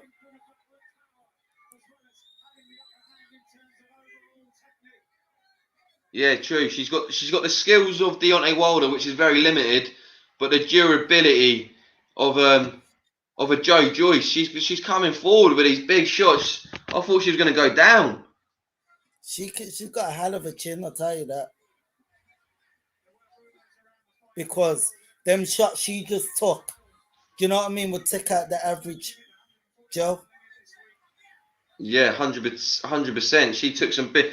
And will Cameron tire now? Can Mary Mcgee get a second win, like you say, and win the later stages of this fight? Mate.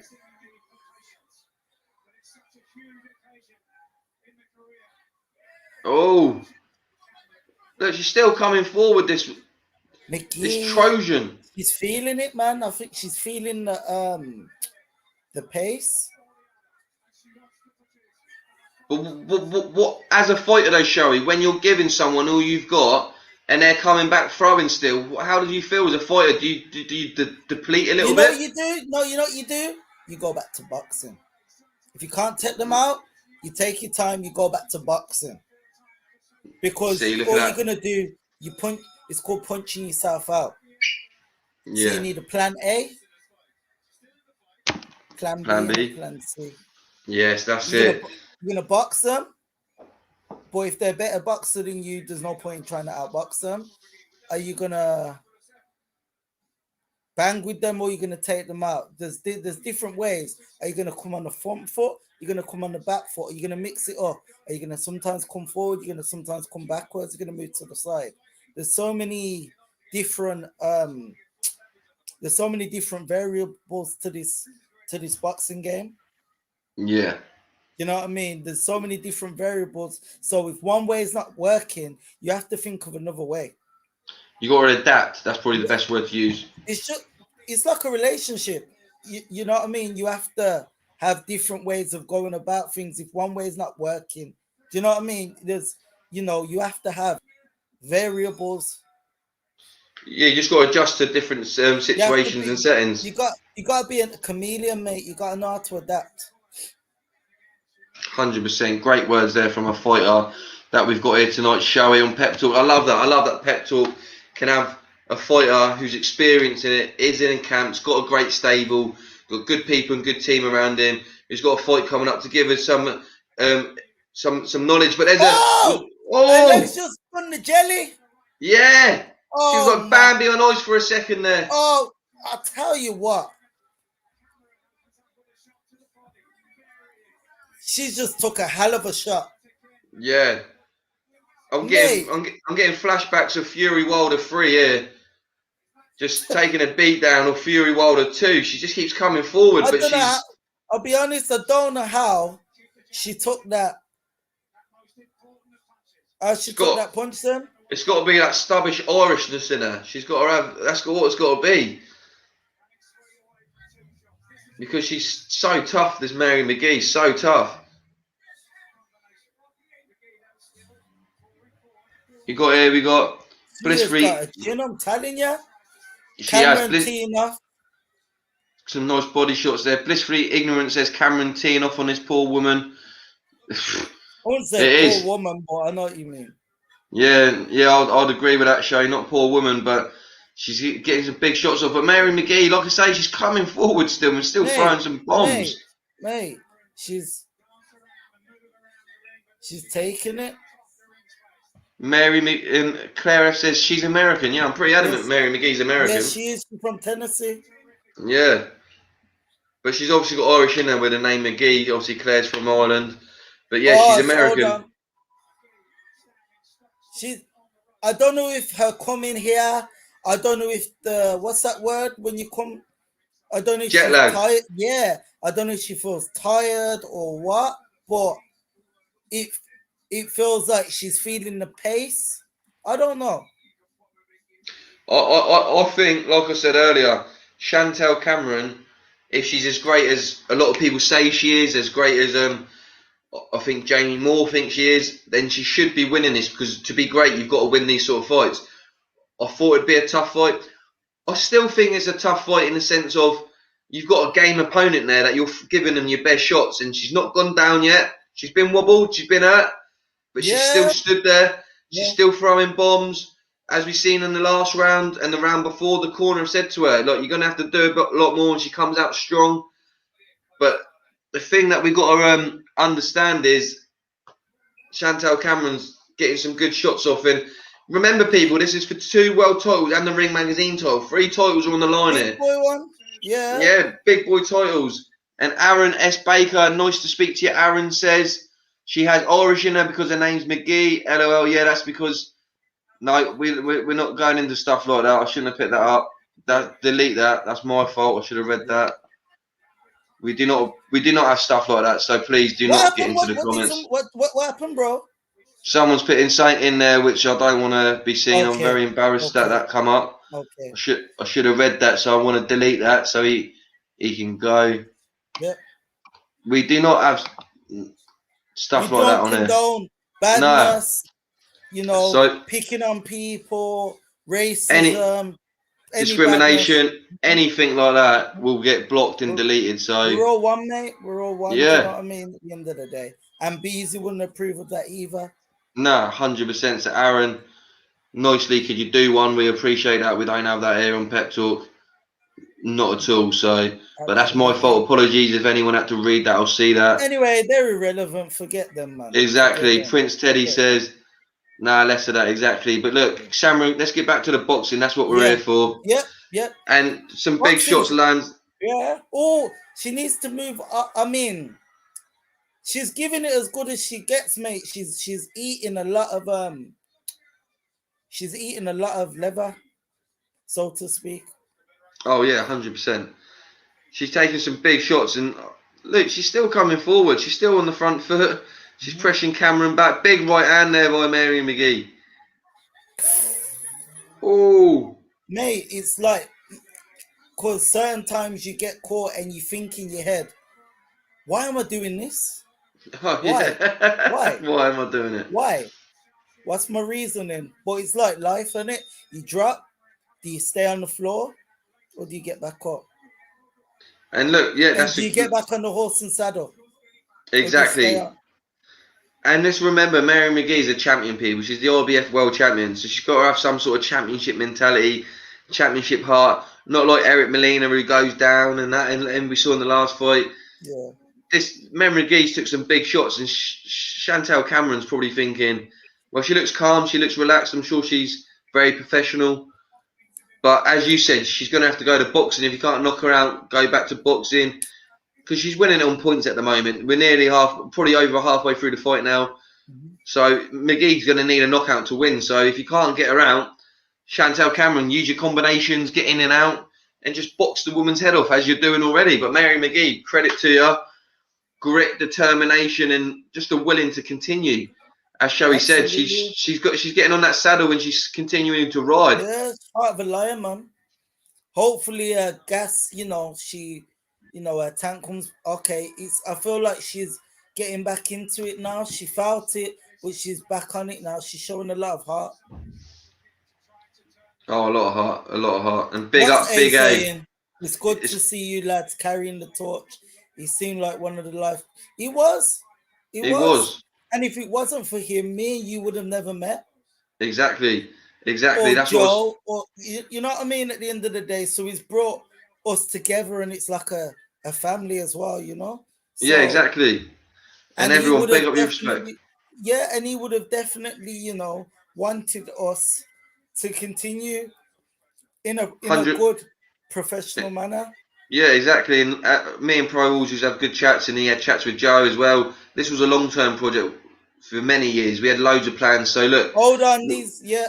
We were wanting to continue. So we really appreciate that from the Gypsy crew. Fair play. Stay with us. Keep supporting the channel. But this fight, we got to go back to it. There's so much action. Round 7. Oh, she's caught her again. Oh, she's big off. Bombs. She's. Oh, I'll tell you what. This is a scrap, mate. McGee's showing a lot of heart because Chantal Cameron is making her eat a lot of leather. She's a lot of leather. And she's showing a lot of heart, regardless of whether she comes up short. She showed a lot of heart. Yeah, and that's a big thing.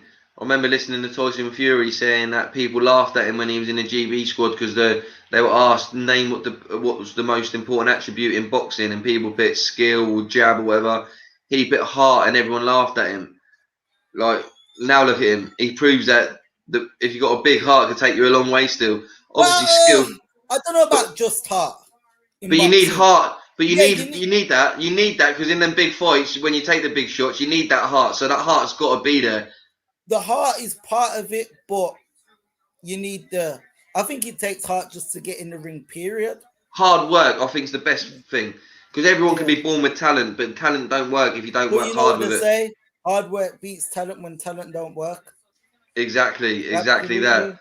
So I think if you got heart and you work hard, that's a good platform, a good foundation. You need a good foundation in anything. And that's a good foundation to start with. And then you can learn the skills as you go along.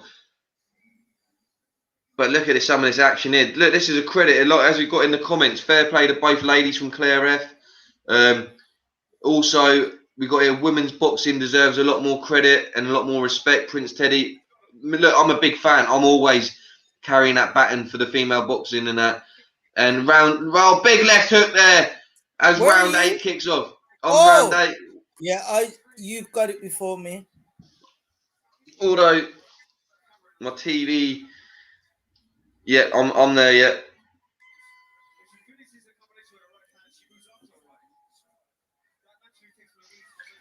Oh, Yeah. Also, someone in the comments says you can't teach heart though. That is true. That's one thing. You've either got it or you haven't. And the mentality. I like to speak to Shoei on another show. The mentality of going into a fight. A lot of people say most of the boxing is mentality, and then the rest is obviously what you learn and what you teach them. Mentality to step into that ring. Obviously, I've never done that, so I wouldn't know what it feels like. But it'd be great to talk to you about that on another show, maybe, and let the fans know what that thought process of a fighter is. It's just, oh my! I'm sorry. These ladies are teeing off.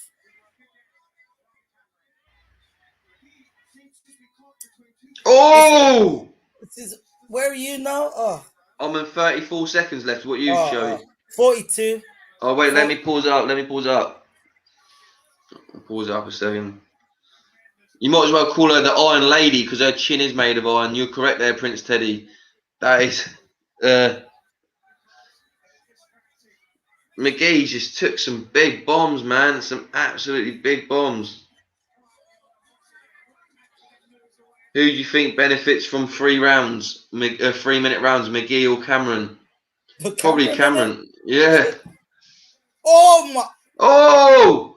She's taking some clean shots. Yo! You want to start calling her Doc Martens because she's definitely taking some leather tonight. Crazy stuff this fight. Crazy. Some backyard brawling. Yeah, street beefs. Some big old backyard brawl this. Isn't it? 100%.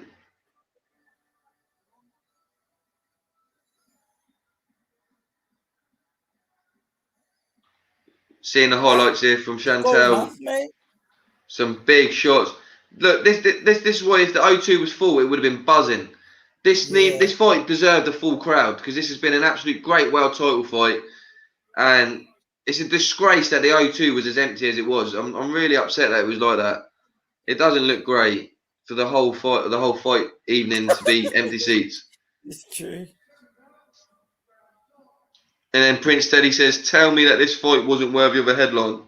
100%, man. These women go at it. They go at it, and you know what? They want to prove that we're worthy as well. 100%. And the last 5 or 6 years, there's a good catalogue of fights. You've obviously got the Delphine Pursoon fights against Katie Taylor. Obviously, the Jonas fight versus Taylor. I thought that was a great fight when they fought. Rachel Ball versus Shannon Courtney. That was a great fight. I know that was British level, but that was a great fight in its own right. Terry Harper's doing great stuff at the moment. Ellie Scotney. Hold on, mate. These like.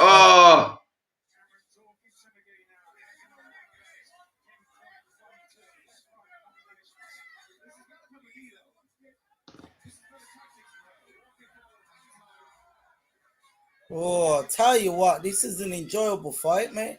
It is. I'm really enjoying it. Really intense, good stuff. Mcgee's still there. I'd like to know if people can find out the stats of how many clean shots she's taken to the face, because she's took a lot of artillery tonight. Ebony Bridges doing her thing as well. Yeah, first for Ebony Bridges in there. I would like to see Ebony Bridges versus Rachel Ball. I think that's the fight I want to see. I don't know. Are they friends though, aren't they? I think they get on, Rachel Ball and Ebony. They're cool, yeah. So I don't know if they will get in the ring, but will business talk? Oh, well, money talks, bullshit walks. Yeah, true. And I'd like to see that fight. I'd definitely like to see that fight. It'd be a tasty affair. Oh, Mcgee comes back with her own left hook. Is Mcgee gone southpaw? She ain't been southpaw all night, has she? Yeah, nah, she's just turned it, you're right. Yeah. She needs to move it. Yeah. She should have started southpaw. She looks stronger southpaw. Yeah, she's catching her with them left hooks. Fair play to Mcgee. As we said earlier, this is what I'm saying. If you can switch in a fight, it's a different tool, isn't it? And she's just switched in. Like you said. Good at offense there. Maybe she should have done it earlier in the fight. Maybe round 4 or 5. Maybe switched it up to southpaw. That's what I mean. Even you don't have to stay the whole fight like it. Just switch up for 30 seconds. Go back to orthodox. Make your opponent think. Then go for another 2 minutes as a southpaw. Then maybe not go around as a southpaw. Stay orthodox. You've got to just be switching up all the time. Man. Mix it up. Like I've always wanted to get involved in training and coaching fighters because I know a lot of people say you've got to be a fighter to do it, but I just feel like if you studied it and you just know, I'd love to like help young kids get into boxing and stuff like that. What age would you want to start at, mate? Even my kids at the moment. My daughter's 3. I'm getting her into it. I've had her on the bag and that. She's a beast, mate. Like she's a last round, and that's what I love. That's why I'm a big fan of these women's fighting because I've got 2 How daughters you guys myself. in the fight, guys? It seems like everyone's loved this fight. Yeah, they've loved it. I've got 2 daughters. If they got into boxing, it'd be absolutely fantastic. So, yeah, I've got a son who's 6 months old as well. So if he wants to, hold on, what the age is? 5, 3, and 6 months old. So all under 5. Yeah. Beautiful. I tell you what, these girls for this fight anyway deserve to be a headliner. Mary Mcgee still swinging. Give her credit. Look, I wouldn't be opposed to a rematch, you know. I know Chantal Cameron's won it on points. Watch it again, yeah? Yeah, definitely, because I feel like Mary Mcgee might work on something different. Chantal Cameron, because if Chantal Cameron has a rematch and knocks her out, then that's a good result because you've seen how tough she's been in this fight. Mary Bud Mcgee. Yeah. Why is that her name? Yeah, I think that's her nickname. Yeah, Bud McGee. Oh, that's like Crawford, isn't it? Yeah. Oh, big shot by Cameron landing. Cameron's winning easily. I'll probably gave Cameron every round, to be honest. Flawless footwork and punts. Yeah, I've got Chantal Cameron ahead still. Because Mcgee started too late. She should have, you know what I mean? But she's giving it a roll, man. She is. Just not giving up. And Abdullah Mohammed says Mary Mcgee would put away a lot of lads. Look, I'll tell you what, she'd put me away. No shame about it. Hands down. I'll put it down there. She would put me out. Hands down. And I don't want to be rude when I say this. She's probably got bigger balls than me as well because I'll tell you what, she took a beating. I wouldn't take a beating like that. Finish. Chantal Cameron would have knocked me out in that fight, 100%. So look, credit to these athletes. These athletes have put it to war tonight. Yeah, Mcgee needed the KO stuff. Yeah, she did need the KO, but she showed championship heart. It was a championship performance. And look, it's got to be for me. I wanted another 2 rounds of that. It's got to be these world titles have got to be 12 rounds, 3 minutes. It's got to be, and it's not because I'm being cruel. I'm enjoying it. I want to see more. I want to see them performing to these sort of abilities. This is a fantastic fight. What a scrap! It's got to be a unanimous decision for Chantal Cameron, in my opinion. Let us know in the comments. Get involved. Hit that subscribe button. Hit that notification bell. You got any questions for Shoei? Get involved. He's got his fight next weekend. So if anyone wants to know anything, hit up him on Instagram and just support the journey, people. Support the ride. Like I said, Mcgee slow and plodding. But great chin, yeah. And when she went southpaw, she looked very effective. So she had some good work with the left hands.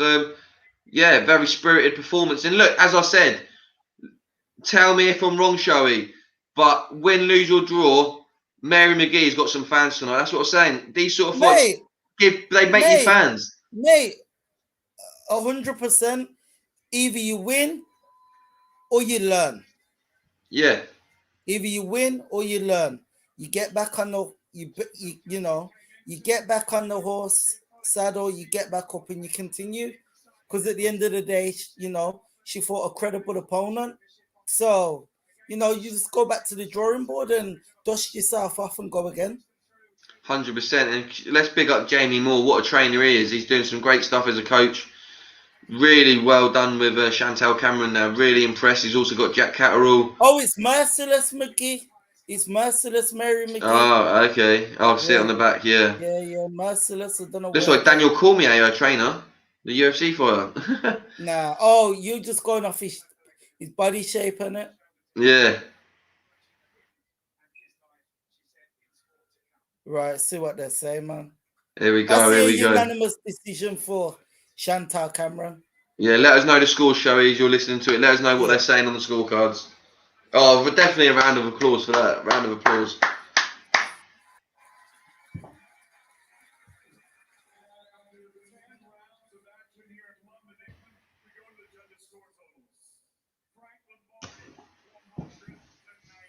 Okay. Okay. Okay. Chantal Cameron.